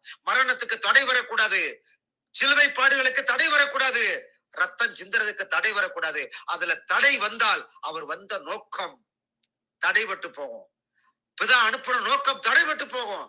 அப்படி தடைபட்டு போனால் பிசாசு ஜெயித்து விடுவான். பிசாசை தோற்கடிப்பதற்காகவே, தன்னுடைய மரணம் நிறைவேறுவதற்காகவே கல்வாரி சிலுவையிலே ஜெபித்தார். இதுதான் கர்த்தருடைய பந்தி. பிரியமானவர்கள், உலகம் முழுவதும் பெருமைக்காக சொல்லல, இந்த கர்த்தருடைய பந்தியின் ரகசியத்தை இவ்வளவு திட்டமும் தெளிவுமாக எந்த ஊழியக்காரனும் உங்களுக்கு போதித்திருக்க முடியாது. ஒரு பட்டிக்காட்டுல, ஒரு கிராமத்துல, ஒரு மூலையில கிடக்கிற ஒரு படிப்பறிவு இல்லாத இந்த விக்டர் சேவால் மூலமாய் பரிசுத்த ஆவியானவர் உங்களோடு பேசிக் கொண்டிருக்கிறார். பெற்றுக்கொள்ளுங்கள், இயேசுவை பிடித்துக் கொள்ளுங்கள், இந்த கர்த்தரின் பந்தியை புரிந்து கொள்ளுங்கள், விசுவாசிங்கள், கீழ்ப்படியுங்கள், அர்ப்பணியுங்கள். தெரியுமா, திட்டம் நிறைவேறுவதற்காக இயேசு கிறிஸ்து சொன்னார், நான் ஒரு வார்த்தை என் பிதாவை கேட்டிருந்தா, ஒரு ஒருத்தனுடைய காதை பேதர் வெட்டி புரிவான், பட்டயத்தை உன் வரையில போடு, பட்டயத்தை எடுக்கிறவன் பட்டயத்தினாலே சாவான் அப்படின்னு சொல்லிட்டு சொல்றாரு. நான் என் பிதாவை ஒரு வார்த்தை வேண்டியிருந்தால் எத்தனையோ லேகியனுக்கு அப்பாற்பட்ட தூதர்களை, ஆயிரக்கணக்கான தூதர்களை அனுப்பி என்னை மீட்டு இருப்பாள். நான் வந்தது மரிக்கவே வந்தேன், நான் வந்தது ரத்தம் சிந்தவே வந்தேன், என் இனத்துக்காக, என் ஜனத்துக்காக, இந்த உலகத்தின் பாவத்தை சுமந்து தீர்ப்பதற்காகத்தான் நான் வந்தேன். அது நிறைவேற வேண்டும், அது நிறைவேற வேண்டும், அது நிறைவேற வேண்டும். அதற்காகவே நான் வந்தேன் சொல்லி ஊக்கத்தோடு ஜெபித்தார். அவர் ஜெபம் பண்ண போது வேர்வையின் ரத்த துளிகள் சரீரத்திலே வெடித்து வெளியே வந்தது. ஏன்? நீ நல்லா இருக்கணும், உன் மனைவி நல்லா இருக்கணும், உன் புருஷன் நல்லா இருக்கணும், உன் பிள்ளைகள் நல்லா இருக்கணும். அதற்காகத்தான் அவர் சிலுவையில மரித்தார். அந்த சிலுவை மரணத்தை அடைஞ்சா விடிஞ்சா என் மரணம், நான் வருகை மட்டும் இதை நினைவு கூறும்படி இந்த கர்த்தரின் பந்தியை நீங்கள் செய்யுங்கள் என்று சொன்னார். என் அன்புக்குரிய சகோதரியே, இந்த திருவிருந்து பந்தியை, நற்கரணையை, இந்த ராபோஜனத்தை, இந்த கர்த்தருடைய பந்தியை ஒரு நாளும் நீ அசட்டை பண்ணிடாத. இந்த செய்திய ஒவ்வொரு வாரமும் நீ தொடர்ந்து கேளு. உன் கண்கள் திறக்கப்படும், உன் இருதயம் திறக்கப்படும். பரிசுத்த ஆவியானவர் உனக்கு பிரகாசம் உள்ள கண்களை தருவார். நீ ஏழையா இருக்கலாம், தனிமையில இருக்கலாம், வியாதியில இருக்கலாம், புறக்கணிக்கப்பட்டிருக்கலாம், தள்ளப்பட்டிருக்கலாம். இந்த சத்தியத்தை அறிந்து கொள், சத்தியத்தை அறிவீர்கள், சத்தியம் உங்களை விடுதலையாக்கும். செபிப்போம். பரலோகத்தை நல்ல தகப்பனே, நன்றியோடு துதிக்கிறேன், தோத்தரிக்கிறேன் ஆண்டவரே. வைத்தியன் லூக்கா மூலமாய் சொல்லப்பட்ட இந்த வார்த்தைகளுக்காக நன்றி. உடைய விலையேறப்பட்ட ரத்தத்துக்காய் நன்றி, உடைய விலையேறப்பட்ட சரீரத்துக்காய் நன்றி. கர்த்தாவே, எங்களுடைய பிரகாசம் உள்ள மனக்கண்களை எங்களுக்கு கொடுத்து இந்த சத்தியத்தை அறிகிற அறிவிலே எங்களுக்கு வளர்ச்சியதற்காக நன்றி. உடைய வேதத்தின் மகத்துவங்களை காணும்படி எங்களுக்கு பிரகாசம் உள்ள மனக்கண்களை கொடுத்தீர்களுக்கு நன்றி. எங்களுக்காக மரித்து உடைக்கப்பட்டு ஆண்டவர் முள்முடிகளை சுமந்து மரித்து அடக்கம் பண்ணப்பட்டு மூன்றாம் நாள் உயிர் தெழுந்து இன்றைக்கு பிதாவின் இடத்துல எங்களுக்காக ஜெபித்துக் கொண்டிருக்கிறீர். பரிசுத்த ஆவியானவரே, இந்த சத்தியங்களை எங்களுக்கு வெளிப்படுத்துவதற்காக நன்றி. எங்களை ஆசீர்வதிக்க விரும்பினபடியால் நமக்கு நன்றி. உலகம் எங்கிலும் சங்கமம் தமிழ் கிறிஸ்தவ வானொலி செய்தி மூலமாய் இந்த செய்தியை கேட்கிற மக்களுடைய மனக்கண்கள் திறக்கப்படட்டும், இருதயம் திறக்கப்படட்டும். சாப கட்டுகள் இயேசுவின் நாமத்திலே உடைக்கப்படட்டும். மரண கட்டுகள் இயேசுவின் நாமத்திலே உடைக்கப்படட்டும். வியாதி பலவீனங்கள், மாந்திரிக வல்லமைகள், செய்வன கட்டுகளை இயேசுவின் நாமத்திலே உடைக்கிறேன். கடன் பிரச்சனைகளை இயேசுவின் நாமத்திலே உடைக்கிறேன். தேவனுடைய ஆசீர்வாதத்தை இயேசுவின் நாமத்திலே கட்டவிழ்த்து விடுகிறேன். ஆண்டவரே, கர்த்தாவே, உம்முடைய கிருபையின் கரம் ஒவ்வொரு குடும்பத்துல இருக்கட்டும். ஆசீர்வதிங்க, காத்துக்கொள்ளுங்க. வார்த்தையை நீங்க மகிமைப்படுத்தின அப்படியால மக்கள் நன்றி. எல்லா துதி கன மகிமை நமக்கு ஒருவருக்கு செலுத்துறோம். எங்கள் மீட்புற சோரமா இருக்கிற இயேசுவின் நாமத்திலே ஜெபிக்கிறேன், பரிசுத்தமுள்ள நல்ல பிதாவே. ஆமென், ஆமென், ஆமென். என் முழு உள்ளனோட பரிசுத்த நாமத்தை ஸ்தோத்திரி. என் ஆத்மாவே கர்த்தரை ஸ்தோத்திரி. அவர் செய்த சகல உபகாரங்களை மறவாதே. நம்முடைய கர்த்தராகிய இயேசுவுடைய கிருபையும் பிதாவாகிய தேவனுடைய அன்பும் பரிசுத்த ஆவியோட அன்பும் ஐக்கியம் சந்தோஷமும் சமாதானமும் இன்றும் என்றும் சதா காலங்களிலும் நாம் அனைவரோடும் கூட என்றென்றைக்கும் தங்கி இருப்பதாக. ஆமேன், ஆமேன், ஆமேன். கர்த்தர் தாமே உங்களை ஆசீர்வதிப்பார். God bless you, God bless you, God bless you. ஆமென். கர்த்தரின் பந்தியும் இதுவரை நேரமும் பாஸ்டர் விக்டர் போல் இந்தியா கர்த்தரின் பந்தி என்ற தலைப்பிலே வேதாமத்திலிருந்து ஒவ்வொரு அதிகாரத்தின் சொற்களை எடுத்து தொகுத்து மிக அழகாக இந்த பந்தி என்னத்துக்கு எடுக்க வேண்டும், எப்படி எடுக்க வேண்டும், அது எடுத்த என்ன நன்மை இருக்கு, எப்படிப்பட்ட இரத்தம் என்பவற்றை வேதாம ரீதியில விளக்கத்தை கொடுத்திருந்தால் மிக மிக ஆச்சரியமாக இருந்தது. பாஸ்டர் விக்டர் போலை சொல்ல வேண்டும் என்றால் ஒரு சாட்சி சொல்லலாம். பாஸ்டர் விக்டர் போல் கொடுக்கிற செய்தியை மறு ஒளிபரப்பிலே லெஸ்ஸி பிரதர் போட்டிருந்தார். இந்த மறு ஒளிபரப்பு செய்தியை இந்தியாவில் ஒருவர், அதாவது விக்டர் போலுக்கு தெரியாத ஒரு ஊழியக்காரன் அந்த செய்தியை கேட்டு, மாடி ஒளிபரப்பிலே இந்த செய்தியை கேட்டு அந்த ஊழியக்காரன் பாஸ்டர் விக்டர் போல அழைத்து தன்னுடைய சபைக்கு செய்து கொடுக்கும்படி அழைத்திருந்தார். கடந்த ஞாயிற்றுக்கிழமை சென்னையில நரிக்குறவர் சபை. அவர் அந்த சபைக்கு சென்று வார்த்தையை கொடுத்து அற்புதம் நடத்தினார். வீட்டுக்கு சென்றிருக்கிறார். அங்கே இந்த வீட்டிலே வறுமை, அதாவது மறுபண்ணி பிள்ளைகள் இல்லை, வறுமை வாழ்ந்து கொண்டிருந்தது. அவரை கூப்பிட்டார்கள். அவரும் அந்த நரிக்குற ஊழியக்காரர் போய் ஜெபித்தார்கள்.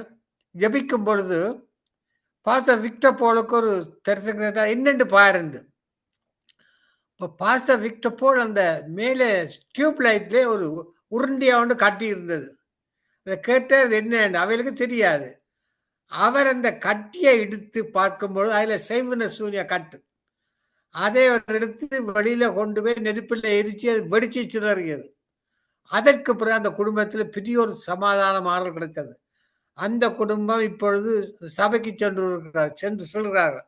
பாருங்கள் எப்படி ஒரு ஊழியக்காரன செய்தியை கேட்டு கர்த்தர் ஆசீர்வதிக்கிறது. இதுதான் சொல்கிறேன், மறுவரிப்பை கேளுங்கள், வார்த்தைக்குரிய ஊழியக்காரர்கள் செய்தியில் அழகாக தெளிவாக பேசுங்கள், அப்பொழுது கர்த்தர்களை ஆசீர்வதிப்பாராக. கர்த்தர் அந்த ஊழியக்காரை அபரிதமாக ஆசீர்வதிப்பாராக. ஆமென் ஆமென். தொடர்ந்து பாஸ்டர் மார்ட்டின் அவர்கள் இந்தியா அவரது அழைப்போம்.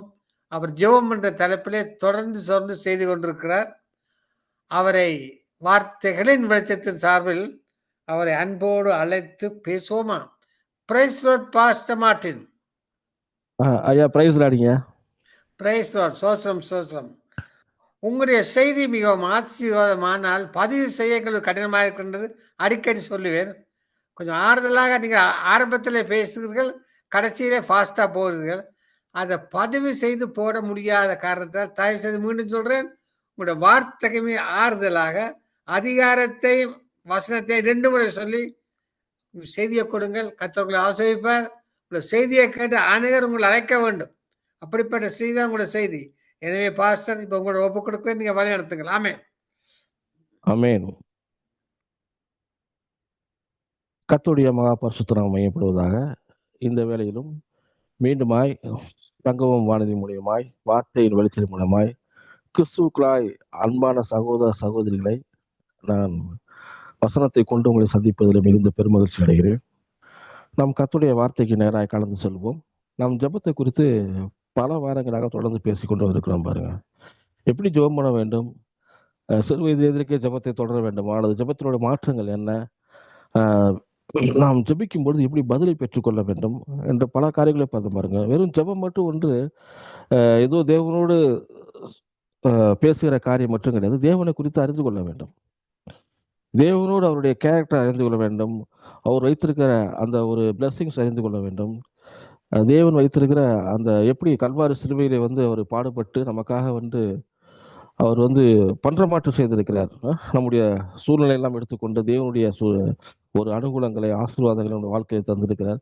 இவை எல்லாவற்றையும் பார்த்து ஜெபிக்கும் பொழுது, இவை எல்லாவற்றையும் விசுவாசித்து ஜெபிக்கும் பொழுது அந்த ஜெபத்துக்கு பதில் வருகிறோம். பாருங்க, வெறும் விண்ணப்ப ஜெபமே நம்முடைய வாழ்க்கையை பண்ணி கொண்டு இருந்தோம்னா அது பத்தாது. பாருங்க, இந்த வாழ்க்கையில நல்ல விஷயங்கள் மேன்மையான காரியங்களை நாம் சிந்திக்க வேண்டும். நாம் தொடர்ந்து ஜெபத்தை மையப்புள்ளியாக வைத்து ஜெபத்தை சுற்றியுள்ள பல காரியங்கள், எதற்காக வேதத்திலிருந்து பல மாதிரி ஜெபங்களை பார்த்தோம்.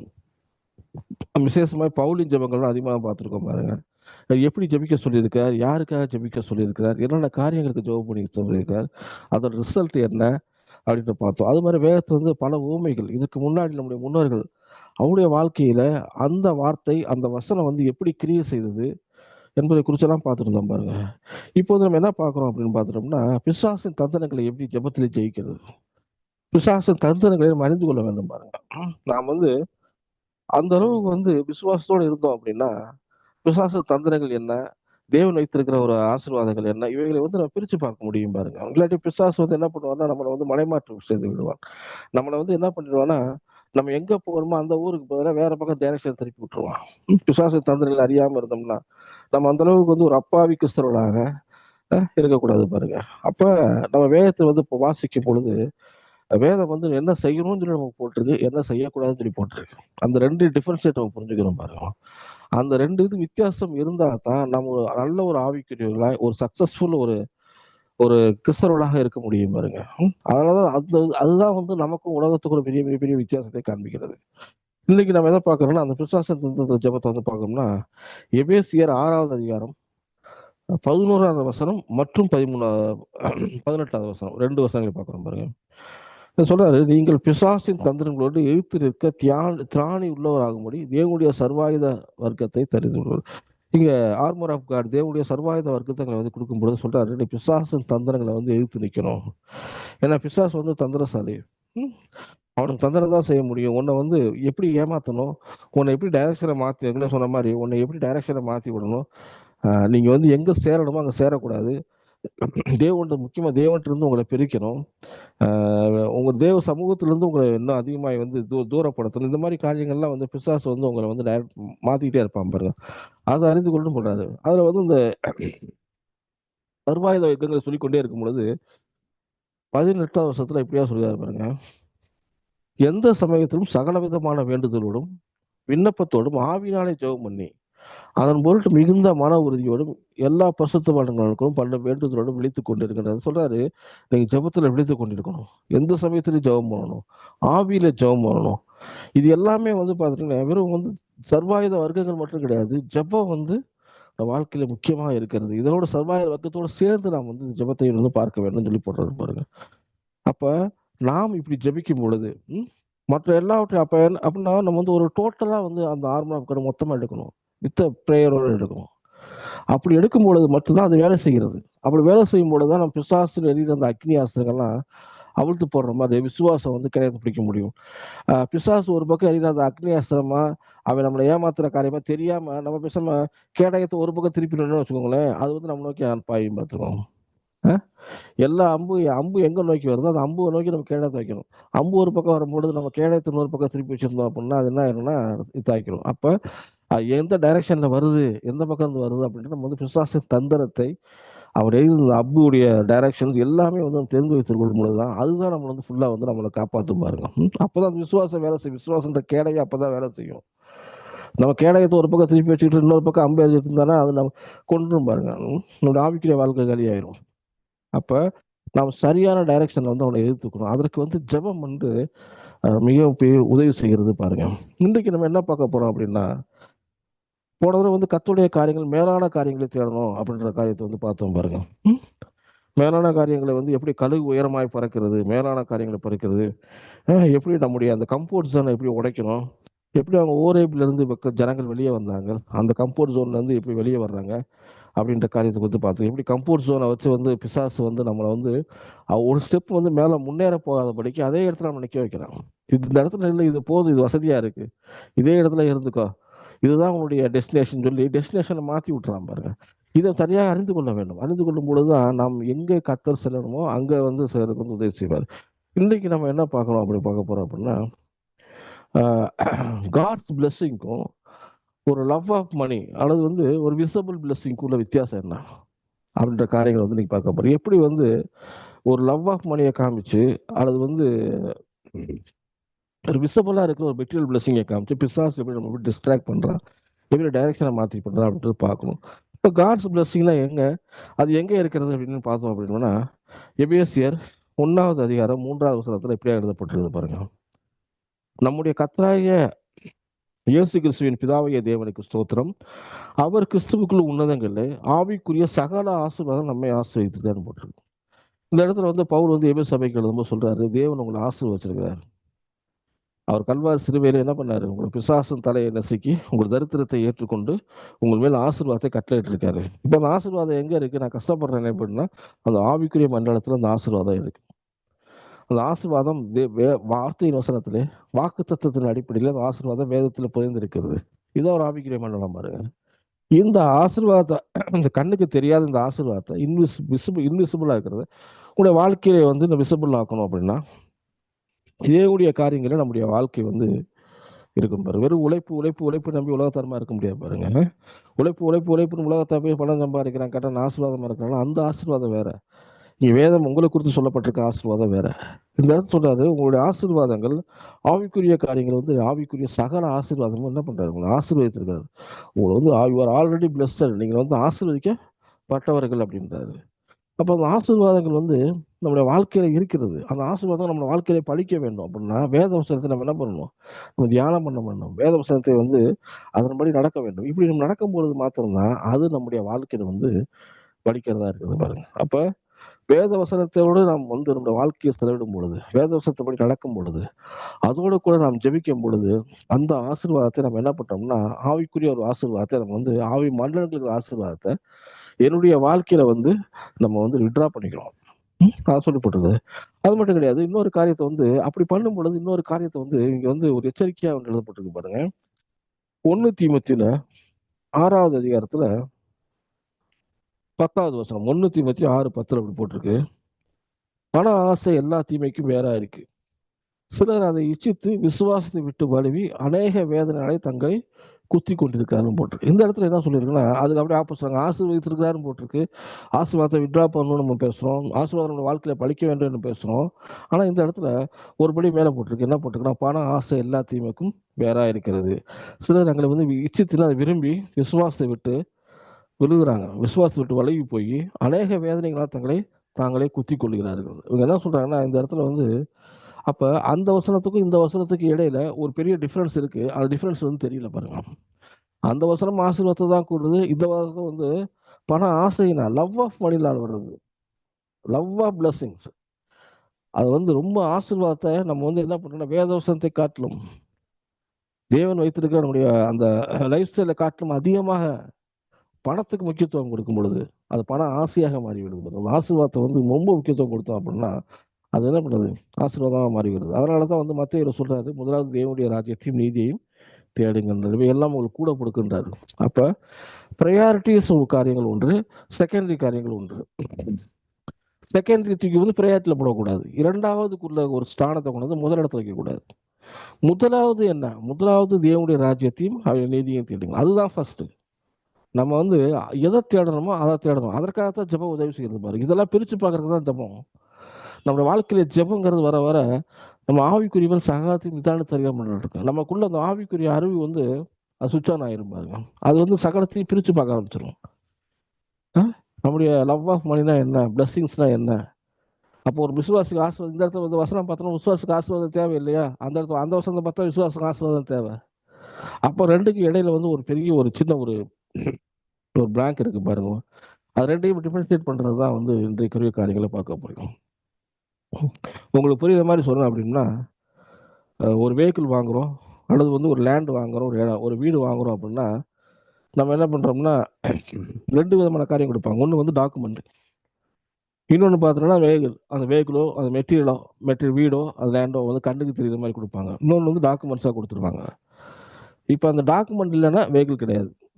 வெஹிக்கிளை வச்சு என்ன பண்ண போறீங்க நீங்கள்? ஒரு வண்டியை வச்சு, ஒரு காரை வச்சு, ஒரு பைக்கை வச்சுக்கிட்டு, நான் ஒரு பைக் வச்சுருந்தேன் பாருங்க 1998 காலங்கத்தில். அப்பயே நான் ஒரு பழைய பைக் தான் வாங்கியிருந்தேன். அது ரொம்ப நல்லா வச்சு ஓட்டின பாருங்க. எங்கள் இந்தியாவில் வந்து ஒரு பைக்குக்கு 15 வருஷம் தான் ஆயில். 15 வருஷம் கழிச்சு மறுபடியும் நீங்கள் 5 வருஷம் ரினியூல் பண்ண முடியும். அவ்வளோதான். எனக்கு 15 வருஷம் முடிஞ்சிருச்சு அந்த பைக் வாங்கி. 15 வருஷம் முடிஞ்ச உடனே அது ரினியூல் அந்த பைக் வந்து ரினியூல் பண்ணால் ரெஸ்டோர் பண்ணி போய் மறுபடியும் போய் இங்கே உள்ள ஒரு டிரான்ஸ்போர்ட்டர் ஆஃபீஸில் காமிக்கணும். அந்த மாதிரி ரெஸ்டோர் பண்ணுறதுக்கு பார்த்தீங்கன்னா ஸ்பேர்ஸ் வந்து எனக்கு கிடைக்கல. ஏன்னா அது வந்து ரொம்ப ஒரு விண்டேஜ் பைக் கண்டிஷன் இருந்தது பாருங்க.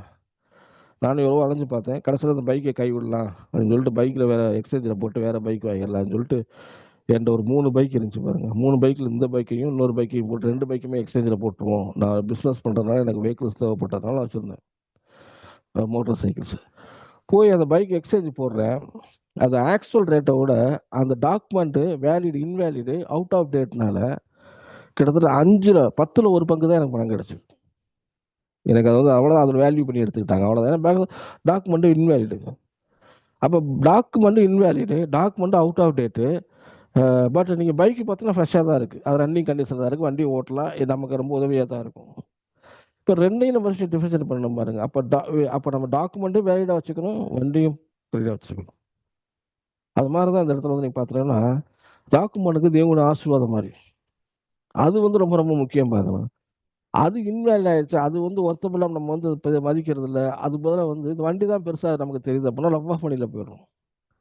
ஸோ நம்முடைய வாழ்க்கையில வந்து இது பார்த்துக்கணும் பாருங்க. அதே மாதிரி தான் வீடு. நம்ம வீடு வச்சிருக்கிறோம்னா, வீடுங்கிறது வந்து ஒரு சும்மா கட்டடம் பாருங்க. வீடுக்கு வந்து டிப்ரிசியேஷன் ஆகிட்டே இருக்கும். வருஷம் வருஷம் தெரிஞ்சிட்டே இருக்கும். பட் அந்த டாக்குமெண்ட் அன்னைக்கு பார்த்தீங்கன்னா வருஷம் வருஷம் அது உயர்ந்துகிட்டே இருக்கும். டிப்ரிசியேஷன் ஆகாது. இன்னைக்கு வந்து ஒரு சின்ன அமௌண்ட்டுக்கு வீடு, ஒரு லேண்டோ ஒரு வீடோ வாங்குறோம், நாளை விற்கும் போது அதிக விலைக்கு போகும். அதிக விலைக்கு போகணும்னா அந்த பில்டிங்கை நீங்கள் பார்த்தா டிப்ரிசியேஷன் ஆகிட்டே இருக்கும். அந்த பைக்கை நீங்கள் பார்த்தா டிப்ரிசியேஷன் ஆகிட்டே இருக்கும். அது மாதிரி தான் வந்து பாருங்க, லவ் ஆஃப் மணிங்கிறது வந்து கிட்டத்தட்ட அதே மாதிரி தான். பட் ஆசீர்வாதங்கிறது டாக்குமெண்ட் மாதிரி பாருங்க. அதோட வேல்யூ வந்து இன்னும் கூடிட்டே இருக்கும் பாருங்க. அதுதான் ரொம்ப ரொம்ப இந்த இடத்துல நம்ம இன்னைக்கு வந்து ஒரு ஊமை வந்து வேதத்தில் அருமையாக பார்க்க போகிறோம் பாருங்க. எப்படி லவ் ஆஃப் மணி எப்படி வேலை செய்கிறது, எப்படி தேவனுடைய பிளஸ்ஸிங் எப்படி வேலை செய்கிறது. ஒரே ஆள் கூட கூட 2 பேர் இருக்கிறாங்க. 2 பேர்த்துக்கும் வந்து ஒருத்தர் லவ் ஆஃப் மணியில் இருக்கிறாரு, ஒருத்தர் வந்து காட்ஸ் பிளஸ்ஸிங்கை நம்பி இருக்கிறாரு, இன்னொருத்தர் விசபிள் பிளஸ்ஸிங்கை நம்பி இருக்கிறார், மெட்டீரியல் பிளஸ்ஸிங்கை நம்பி இருக்கிறார். இப்போ 2 பேர்த்துக்கு என்ன நடக்குது அப்படிங்கிறது வேதத்தில் வந்து காரியம் பார்க்கணும். இதை பார்க்கும் பொழுது தான் நம்ம என்னன்னா, நமக்குள்ள டிஃபரன்ஷியேட் பண்ணும்பொழுது தான் நம் தேவனை எவ்வளோ அதிகமாக நேசிக்க வேண்டும், தேவனுடைய வாக்கு தத்துவத்தை எவ்வளோ நேசிக்க வேண்டும், கர்த்தர் நம்ம எவ்வளவா நேசிக்கிறாரு அப்படிங்கிறது நமக்கு புரியும் பாருங்க.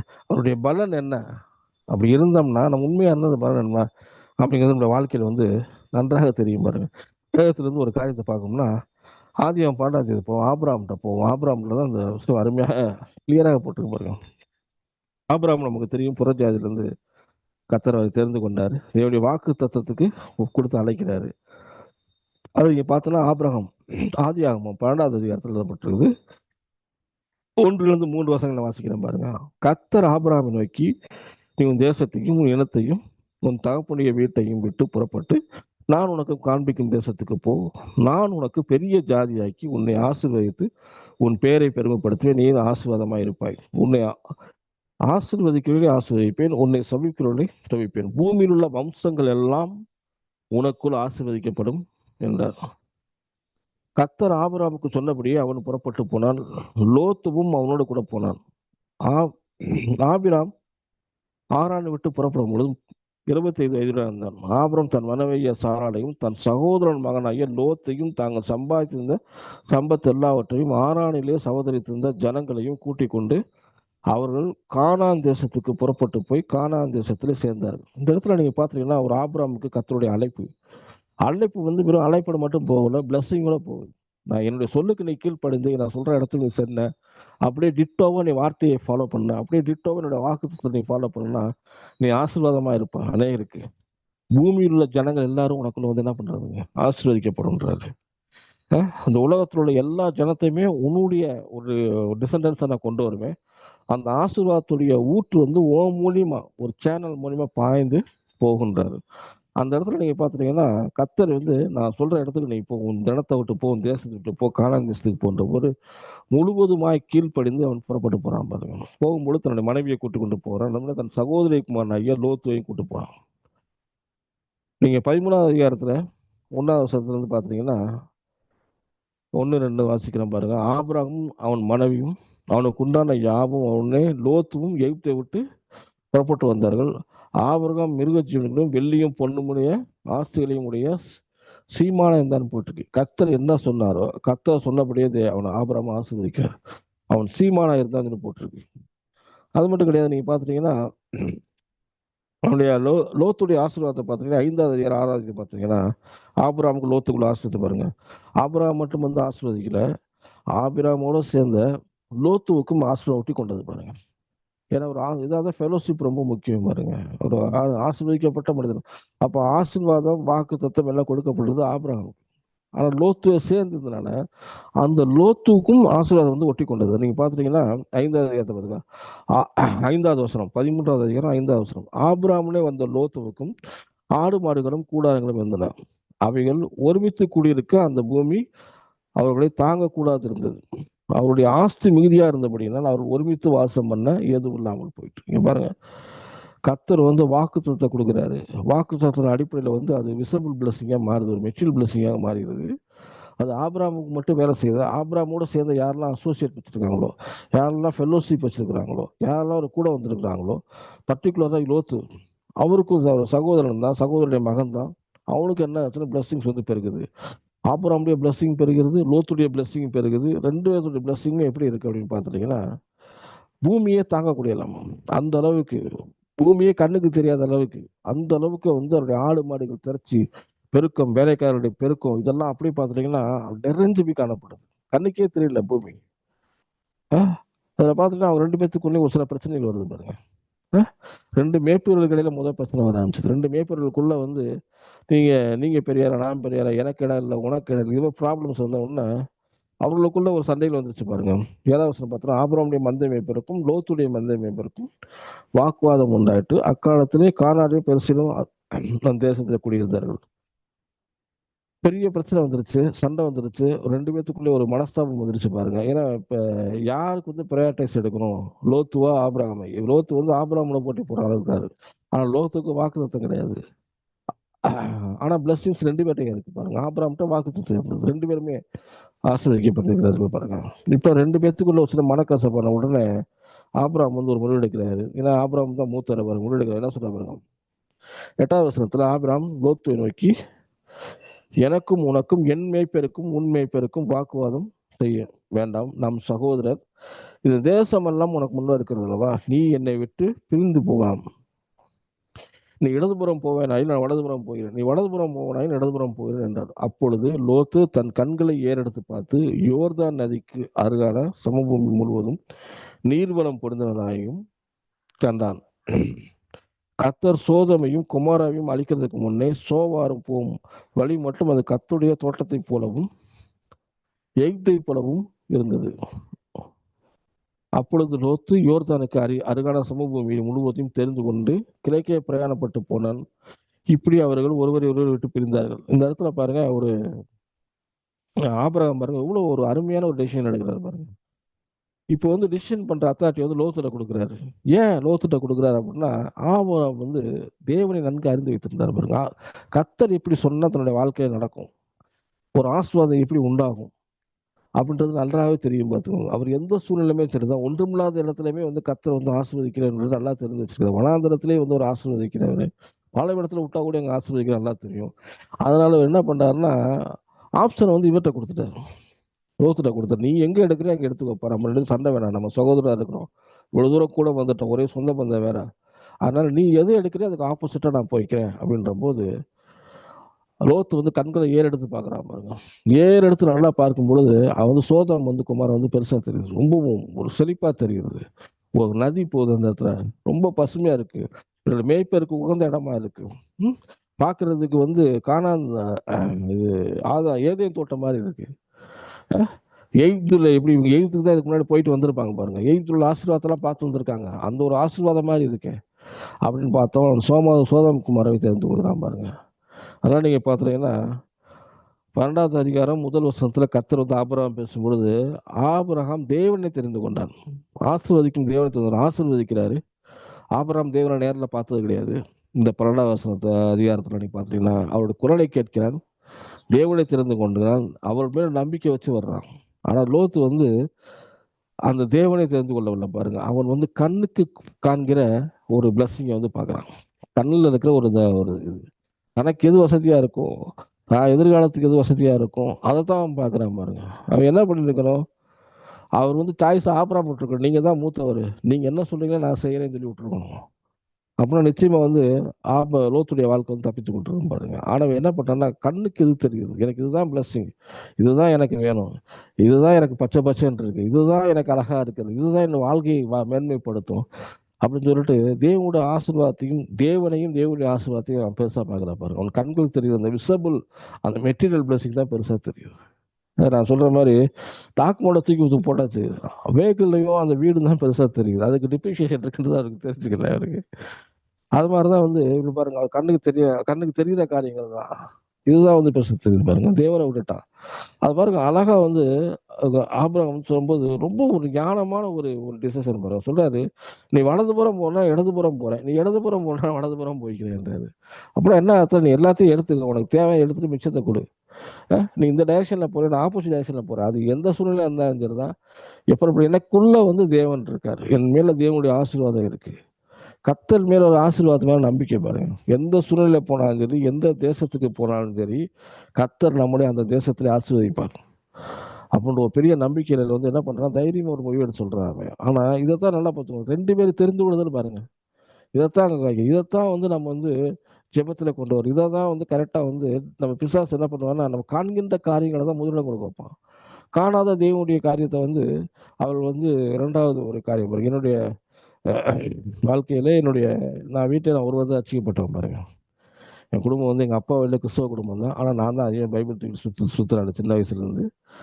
என்னுடைய எனக்கும் சின்ன வயசுல எனக்கும் எங்கள் அப்பாவுக்கும் சரியான ஒரு அண்டர்ஸ்டாண்டிங் இருக்காது பாருங்க. இப்பொழுது என்னுடைய கிட்டத்தட்ட 2000 வருடத்தில் என்னுடைய தாய் இறக்குறாங்க. இறக்கும்போது ஈவினிங்கில் வந்து சொல்கிறாரு எங்கள் அப்பா வந்து, நீ பைபிள்லாம் தூக்கிட்டாங்க, சுற்றக்கூடாது, நான் சொல்கிறத கேட்டு என் கூட இருந்தனா இரு, இல்லாட்டி நீ அப்படியே போயிடு அப்படின்னாங்க. இப்போ எனக்கு எங்கள் அப்பா கொஞ்சம் ரிச் பர்சன் தான் பாருங்க. எனக்கு இதை போடணுமா இல்லை இந்த பக்கம் போகணுமா அப்படின்ற யோசிக்கும் பொழுது தேவனை நம்பி போகலாமா இல்லை எங்கள் அப்பாவை நம்பி போகலாமா அப்படின்ற ஒரு சூழ்நிலை வந்துச்சு பாருங்க என் வாழ்க்கையில். அப்பொழுது நான் முழுவதுமாக நான் எடுத்து தீர்மானம் வந்து கர்த்தரை நம்பி போவோம்.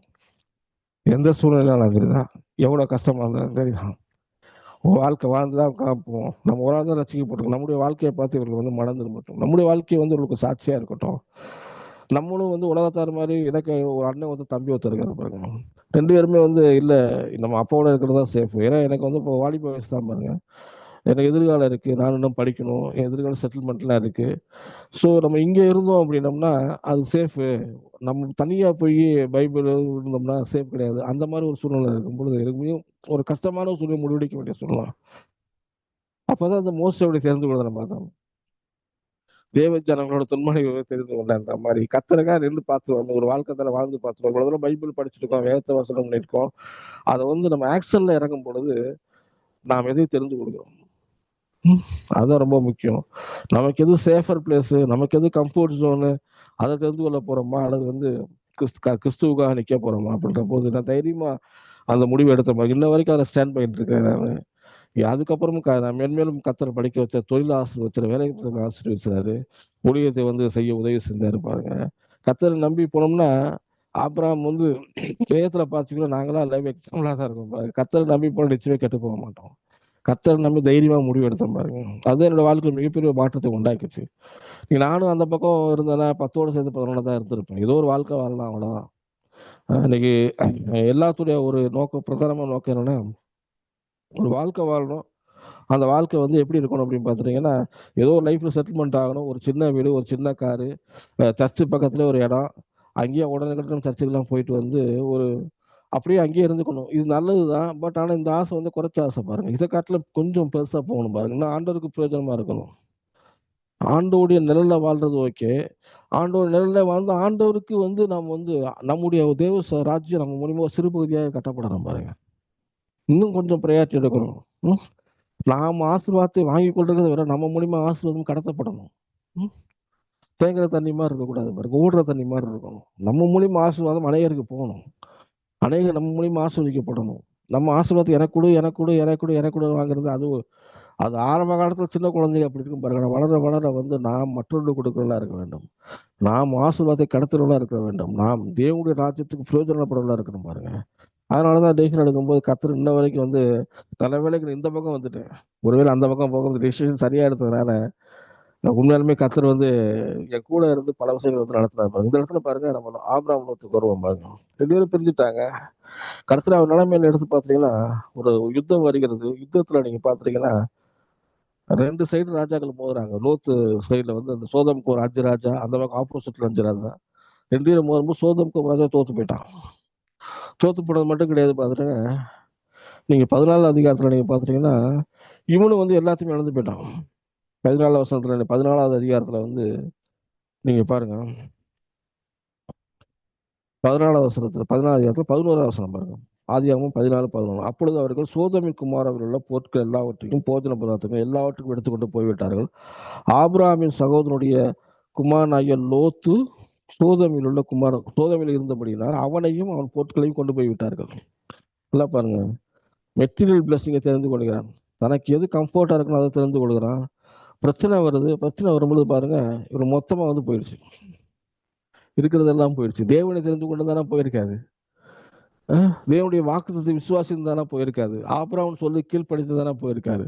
ஆபிரகாமுக்கு ப்ரையாரிட்டிஸ் கொடுத்து தானே போயிருக்காது. இவன் தான் சுயமா எடுக்கிறான், தான் காண்கின்ற ஒரு பிளஸிங் எடுக்கிறான் பாருங்க. இதுதான் எதிர்காலம். எனக்கு வந்து இதுதான் வந்து பெருசா உயர்த்த போகிறது. காண்கின்ற அந்த மெட்டீரியல் பிளஸிங் வந்து பெரிதா இருக்கிறதுனால அவனுக்கு உள்ளதெல்லாம் போயிடுச்சு. டிப்ரிசியேஷனை கூட இங்கே ஜீரோவில் போயிட்டாங்க, ஒன்றுமே இல்லை, ஜீரோ ஆயிடுச்சு. ஜீரோ ஆனதுக்கப்புறம் நீங்கள் பார்த்துட்டீங்கன்னா எல்லாமே காலி பாருங்க, ஜீரோ நிலைமைக்கு வந்துட்டார். கடைசியில் பாருங்க, இந்த விஷயம் ஆபிரகாம்கிட்ட போது தான் வேலை பார்க்குற 318 பேரை கூட்டு போய் 5 ராஜாக்களையும் ஜெயிக்கிறார். 5 ராஜாக்களையும் ஜெயித்து ஒரு கொள்ளையடிச்சு எல்லாத்தையும் கொண்டு வந்து நிறுத்துறாரு பாருங்க. நிறுத்துற உடனே சோதம் முதலாவது வந்து சாலமின் ராஜா வராரு. வம்சவர் இல்லாத தாய் தகப்பனும் வம்சவர் இல்லாத ராஜா பாருங்க. இயேசு கிறிஸ்துவுக்கு அடையாளமா இருக்காரு. அவர் வந்து ஒரு ஆபிரகாமை ஆசீர்வதிக்கிறார். அவர் தெரிஞ்சு போச்சு இவர்கிட்ட வந்து ஏதோ ஒன்று இருக்கு. அந்த ராஜாவை பார்க்கும்போது இவர் வந்து பூமிக்குள்ளே ராஜா கிடையாது, எங்கேயோ இருந்து வந்திருக்காரு, தேவனுடைய சார்பில் இருந்து வந்திருக்காரு. தெரிஞ்ச உடனே இங்க தசமா கொடுக்குறான், அவனை வந்து ஆசீர்வதிக்கிறாரு. சாலமன் ராஜா வந்து ஒன்று பாருங்க ஆசீர்வதிக்கிறாரு. அப்போ அவனுக்கே வந்து சோதம் குமார் ராஜானா யாரு, சாலமின் ராஜா யாரு அப்படின்னு நல்லா தெரியுது பாருங்க.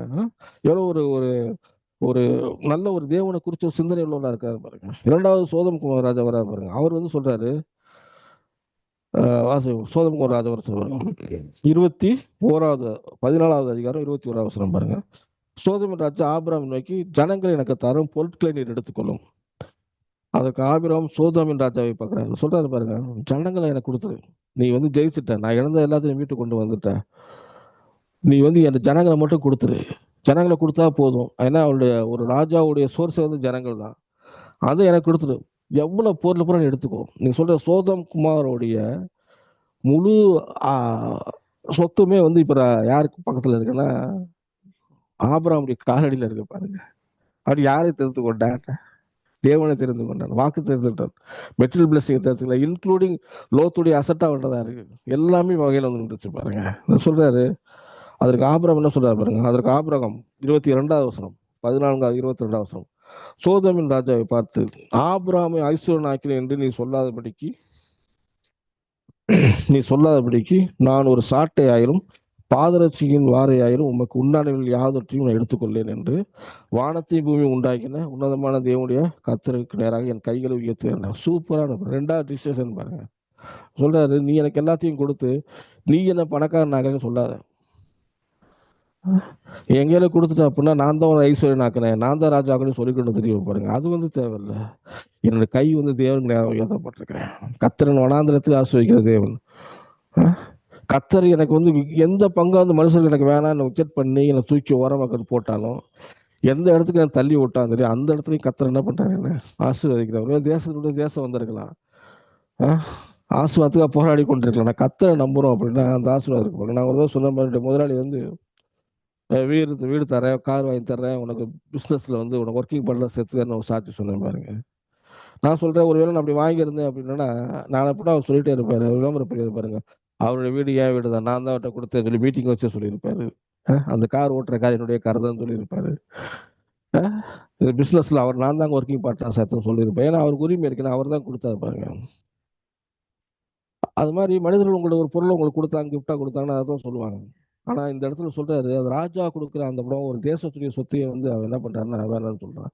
ஏன் வேணாம்னு சொல்றான்னா, நாளை பின்ன வந்து என்ன சொல்றான்னா, சோதம் ராஜா ஆபிரகாம் இப்படி இருக்கிற காரணமே நான் தான், அவன் தேவனுக்குரிய இடத்த வந்து எடுத்துக்கொள்வான் பாருங்க. அதை வந்து தூக்கி அறிகிறான். என்னோட கரம் வந்து கத்தரை நோக்கி இருக்கு, கையை அவருக்கு நேரம் உயர்த்துற, அவர் எனக்கு கொடுக்குறாரு, அவர் கொடுக்குற படம் வந்து சோதம் குமார் ராஜாவோட அதிகமாக இருக்கும். அதுதான் விசுவாசம் பாருங்க. நம்ம என்ன நினைக்கிறோம்னா, அந்த மாதிரி டிசிஷன்ஸ் எடுக்கும் பொழுதுலாம் மெட்டீரியல் சார்ந்த ஒரு பிளஸிங்ஸ் வந்து நம்ம போயிடக்கூடாது பாருங்க. இன்விசிபிள் பிளஸிங் போயிடக்கூடாது. இன்விசிபிள் பிளஸிங் தான் நம்ம விசுவாசி. விசிபிளாக வந்து பார்க்கறது வந்து நம்ம பார்த்துட்டோம் அப்படின்னா அது வந்து பாருங்க லோத்துக்கு நடந்த மாதிரி தான். ஒரு நாள் அதெல்லாம் அழியக்கூடியது பாருங்க. நான் சொன்ன பைக் வச்சு எவ்வளோதான் நீங்கள் காஸ்ட்லியான பைக் வச்சிருந்தாலும், 10 எவ்வளோதான் நீங்கள் காஸ்ட்லியான கார் வாங்கியிருந்தாலும் 10 வருஷம் கழிச்சு பார்த்தீங்கன்னா அதில் மதிப்பு 0 தான், வேல்யூட்டே இருக்காது. செகண்ட்ஸில் நீங்கள் விற்று பார்த்தீங்கன்னா தெரியும், நீங்கள் வாங்கின விலைக்கும் நீங்கள் விற்று விலைக்கும் அவங்களோட டிப்ரிசியேஷன் இருக்கும். அவன் இன்னைக்கு வேணா பெருமையா வேணா சொல்லிக்கலாம், வெளியே நாளாக அதோட சூழ்நிலை ஆயிடும். தேவனுடைய வாக்கு தத்துவம் விசுவாசிக்க அவர் விற்று பண்ணா எப்பவுமே ஃப்ரெஷ்ஷாக தான் இருக்கும். அதுதான் உங்களை உயர்த்தும் பாருங்க. அதுதான் வந்து நம்ம தேவனை நம்ம எங்க வச்சிருக்கிறோம் அப்படின்ற சூழ்நிலை வந்துருக்கு பாருங்க. இந்த டிஃபரன்ஷியேட் பண்ண தெரியணும். இதுதான் பிசாசுடைய தந்திரம் பாருங்க. நீ காணக்கூடாத ஒரு டாக்குமெண்ட், ஒரு பிளஸ்ஸிங்கை வந்து ஏன் விசுவாசிக்கிற, காணக்கூடாத பாரு, இங்க இருக்கு பாரு, உன் கண்ணு முன்னாடி பாரு, சோதம் ராஜா இருக்கு பாரு, ஏன் லோத்துக்கு வந்து சாய்ஸ் கொடுக்குற, நீயே வச்சு. இதான் பிசாசு வந்து உங்களை டிஸ்ட்ராக்ட் பண்ணிட்டே இருப்பான். இதை வந்து மறைஞ்சுக்கணும்னா நம்முடைய வாழ்க்கையில ஜபம் முக்கியமா இருக்கு. ஜபங்கிறது வந்து ஒண்ணுமே இல்லைங்க, உங்களுக்கு வந்து விண்ணப்பத்துக்கு பதில் தருது கூட ஆவிக்குரிய வாழ்க்கைக்கு வந்து உங்களுக்கு உதவிகரமா இருக்குது பாருங்க. ஒரு டிசிஷன் எடுக்கும் பொழுது நீங்க ஆவிக்குரிய மனுஷனா இருக்கும் பொழுது, கிறிஸ்துவ உண்டை நம்ம அதிகமாக பழகும் பொழுது, வேத வசனத்தை தியானிக்கும் பொழுது, வேத வசனத்தோட ஒத்து உங்களோட வாழ்க்கை மாற மாற நீங்க எடுக்கிற டிசிஷன் அதுக்கேற்ற மாதிரியே இருக்கும் பாருங்க. நம்ம அதெல்லாம் விட்டுட்டு ஜெபத்தெல்லாம் பண்ணாம நம்ம வந்து இந்த தேவனுக்கு நமக்கு கொஞ்சம் கேப் விட்டுட்டு ஏதோ ஏனோ தானே கிறிஸ்தவ வாழ்க்கை வந்துட்டு இருக்கும்போது நாம் காண்கின்ற காரியங்களுக்கு தான் முதலிடம் கொடுப்போடைய காணப்படாத தேவனையும் வாக்கு தத்துவத்தையும் விட்டுருவோம் பாருங்க. அதனால நம்முடைய வாழ்க்கையில நாம் எடுக்கிற டிசிஷன், நாம் எடுக்கிற முடிவு சரியா இருக்குன்னா நம்முடைய வாழ்க்கையில ஜெபம் வந்து அதற்கு முக்கியத்துவம் இருக்கும். வேத வசனம் அதற்கு வாக்கு தத்துவத்தை விசுவாசத்தை ஜெபிக்கிறவளா இருக்கணும் பாருங்க. இப்படியா இருக்கும் பொழுதுதான் நம்முடைய வாழ்க்கையில இதெல்லாம் வந்து நமக்கு வந்து பலிக்கும். நம்ம எடுக்கிற தீர்மானங்கள் சரியா இருக்கணும். நம்ம வந்து லோத்து மாதிரி எடுத்துடக்கூடாது. ஆபிரகாம் மாதிரி எடுக்கணும் பாருங்க. கர்த்தர் மேல் நம்பிக்கை வைக்கணும். அதனாலதான் பாருங்க லோத்து விரும்பின காரியம் இப்ப ஆபிரகாம் காரியத்தில் இருக்கு. ஏன் அப்படின்னா ஆபிரகாம் விரும்பினது தேவனையும் அவருடைய வாக்குத்தத்தை விசுவாசம். அப்ப தேவனுக்கு முதலிடம் கொடுக்கும் பொழுது, முதலாவது தேவனுடைய ராஜ்யத்தையும் நீதியையும் தேடும் பொழுது இவை எல்லாம் கொடுக்கும். அப்ப ப்ரையாரிட்டைஸ் என்ன அப்படின்னு நம்ம சொல்லி கொடுக்கறது வேதம். அந்த வேதத்தை வந்து நம்ம விளைக்கணும் அப்படின்னும் போது அதுக்கு ஜெபம் வந்து ஒரு உதவியாக இருக்கிறது பாருங்க. மாவீர ஜெபம் பண்ணும் பொழுது இதைத்தான் கர்த்தர் வந்து வெளிப்படுத்துறாரு. நம்ம ஜெபம் பண்ணுவோம். அன்பின் பரலோக பிதாவை நன்றியோடு துதிக்கிறோம் ஆண்டவரே. கிருபையின் தேவனை நன்றியோடு துதிக்கிறோம், ஸ்தோத்தரிக்கிறோம் ஆண்டவரே. கர்த்தாவே, நாங்கள் ஆபிரகாம் போல ஆண்டவரே தேவனுக்கு முதலிடம் கொடுக்கிறவர்களா, அவருடைய வாக்கு தத்துவத்துக்கு முதலிடம் கொடுக்கிறாங்க. தேவனை வந்து இன்னார் என்று பார்க்கிற ஒரு கண்களை எங்களுக்கு தருவீராக. அப்போ எங்கள் கண்களை பிரகாசிக்கும். நான் எடுக்கிற ஒவ்வொரு தீர்மானங்கள் தேவனை சார்ந்து இருக்கட்டும் ஆண்டவரே. தேவனுடைய ஆசீர்வாதத்தை சார்ந்து இருக்கும். காண்கிற மெட்டீரியல் பிளஸிங் அல்ல, காணக்கூடாத தேவனுடைய ஆசீர்வாதம் ஆண்டவர். அது எங்கள் மேல் வந்து பலிக்கட்டும். அது எங்கள் வாழ்க்கையில் நித்திய ஆசீர்வாதம் ஆண்டவர். அந்த ஆசீர்வாதத்துல எங்களுக்கு வந்து பிரச்சனை கிடையாது ஆண்டவர். அந்த ஆசீர்வாதம் எங்களுக்கு எல்லா இதுக்கு பதிலா இருக்கிறது. எங்கள் எல்லா பிரச்சனைக்கும் பதிலா இருக்கு ஆண்டவர். கர்த்தருடைய ஆசீர்வாதத்தை ஐஸ்வர்யத்தை தரும். அதனோட ஒரு வேதனை கூட்டா சொல்லி வேதனை இல்லாத ஒரு ஆசீர்வாதம் வாழ்க்கையில் இருக்கிறபடி நாம வந்து செலுத்த மாட்டாரு. ஒரு நித்திய ஆசீர்வாதம் எங்கள் வாழ்க்கையில் இருக்கிறபடி அதற்கேற்ற மாதிரி எங்களுக்கு ஜெபங்கள் இருக்கிறபடி நமக்கு நன்றி செலுத்த மாட்டாரு. உங்களுடைய கரத்தில் ஒப்புக் கொடுக்கிற மச்சர் இயேசு கிறிஸ்து நாமத்தில் ஜெபிக்கிறோம் நல்ல பிதாவே. ஆமென். ஆமென். ஆமென். நன்றி பாஸ்டர் மார்ட்டின் அவர்களே. ஜெபம் என்ற தலைப்பிலே தொடர்ந்து செய்திகளை வேதாகமத்தில் இருந்து தொகுத்து கொண்டு வருகிறீர்கள். எபேசியர் 6:11, எபேசியர் 3 விளக்கி இந்த பிசாசின் தந்திரங்கள் என்பவற்றை தெளிவாக வேதாம ரீதியில் விளக்கத்தை கொடுத்தீர்கள். மிகவும் ஆச்சரியமாக இருந்தது. உங்களுடைய செய்திகள் மூலம் அநேக காரியங்களை கற்றுக்கொண்டோம். அதுக்காக நான் சொல்றேன், கர்த்தர் உங்களையும் ஊழியங்கள் இந்த கைட்ரஸின் காரியங்கள் சபைகள் அனைத்தையும் இந்த ஆசீர்வதிப்பாராக. ஆமென். ஆமென். ஆமென். இதுவரை நேரமும் செய்தி வருது பாஸ்டர் மார்ட்டின் இந்தியா. இன்றைய நாளே பாஸ்டர் ஜோன் போல் சமூகவில்லை. எனவே நாங்கள் முடிவு செய்து எடுக்க போறோம். இன்றைய நாளிலே இந்த வார்த்தைகளின் வெளிச்சத்திலே திருப்பந்தி ஜெபம் இந்த தலைப்பிலே செய்தியை கேட்டிருந்தோம். ஒரு மிகவும் ஆசீர்வாதமாக இருந்தது. காரணம், தேவ பிள்ளைகள் தேவ செய்திகளை கேட்கும் பொழுது மனம் புதிதாகிறது. அது மட்டுமல்ல, தேவ செய்தியை கேட்க கேட்க நாங்கள் பரிசுத்தமாக்குறோம். அதுதான் மிக முக்கியம். வசனத்துக்கு முதலிடம் கொடுக்கணும். முதலாவது தேவனுடைய ராஜ்யத்தை அவருடைய நீதியை தேடுங்கள், மற்றெல்லாம் கொடுக்கப்படும் என்று வேதம் சொல்லுகிறது. அநேக காரியங்களை இந்த வார்த்தையின் வெளிச்சத்து மூலம் கற்றுக்கொண்டோம். மிகவும் ஆச்சரியமாக இருந்தது. இன்றைய நாளே கலந்து கொண்ட ஊழியர்கள், தாழ்ந்து கொடுத்த பிள்ளைகள், சிஸ்டர் கருணா, சிஸ்டர் டோலி, கேட்டுக்கொண்டிருந்த பிள்ளைகள், மாறி உழைப்பிருக்கிற பிள்ளைகள் எல்லோரும் தேவன் ஆசிர்வதிப்பாராக. நான் முடிவு ஜெபத்தை எடுப்போம். அன்பான பரலோக தகப்பனே சுவாமி, இன்று வார்த்தைகளின் வெளிச்சத்திலே சுவாமி 2 தேவ ஊழியர் கொடுத்த செய்தியை கொடுத்தீர். நாங்கள் கேட்டோம், ஆசீர்வாதம் தந்தீர், அநேக காரியங்களை கற்றுக்கொண்டோம் சுவாமி. அந்த கிருபைக்காக நன்றி. இந்த வார்த்தையை கொடுத்த ஊழியர்களை பொருளாதார தேவையை சந்தீர். சபைகள் பெருகட்டும் ஆண்டவரே. கிளைச்சபைகள் பெருக நீ கிருபை செய்ய வேண்டுமாக ஜெபிக்கிறேன். அந்த ஊழியருடைய குடும்பங்கள், உற்றார், உறவினர் எல்லோரையும் நீர் ஆசீர்வதிக்க வேண்டுமாக ஜெபிக்கிறேன். ஐயா, இந்த தாழ்ந்தை கொடுத்த சிஸ்டர் கருணா, சிஸ்டர் டோலி, ஐயா ஆசீர்வாதம். இந்த பிள்ளைகள் உமக்கென்று ஊழியம் செய்கிற பிள்ளைகள், ஓடோடி வந்து நேரத்தையும் காலத்தையும் பாதவடியில் சமர்ப்பிக்கிற பிள்ளைகளுக்கு தாவே நீர் ஆசீர்வதித்து வளர்த்த வேண்டுமாக சொல்லி இந்த வார்த்தையின் வெளிச்சத்துக்கு கொடுக்க உறுதியாக இருந்த சங்கமா வாழ்வு நிறக்கூறும் சங்கம வானொலியும் டெஸ்டி பிரதர்ஸ் ரீட்டாவையும் குடும்பங்கள் பரம்பரையையும் ஆசீர்வைத்து நீர் வழிநடத்த மாமனோரே. ஐயா நாளைய தினத்தில் நித்திய வரிசனத்தையும் ஆசீர்வைத்து நீர் வழிநடத்த வேணும். எல்லாம் வல்ல இயேசு கிறிஸ்துவின் அதிகாரம் உள்ள நாமத்தினாலே ஜெபிக்கிறேன் பரமபிதாவே. ஆமென். ஆமென். டோலி ஐயா என் ஆத்மாவே சொல்லுவோமா? சொல்லுவான். என் ஆத்துமாவே கர்த்தரை சோஸ்திரி, என் முழு உள்ளமே அவருடைய பரிசுத்த நாமத்தை சோஸ்திரி. என் ஆத்துமாவே கர்த்தரை சோஸ்திரி, அவர் செய்த சகல உபகாரங்களை மறவாதே. ஆமென். ஆமென். ஆமென். ஆமென். Praise the Lord.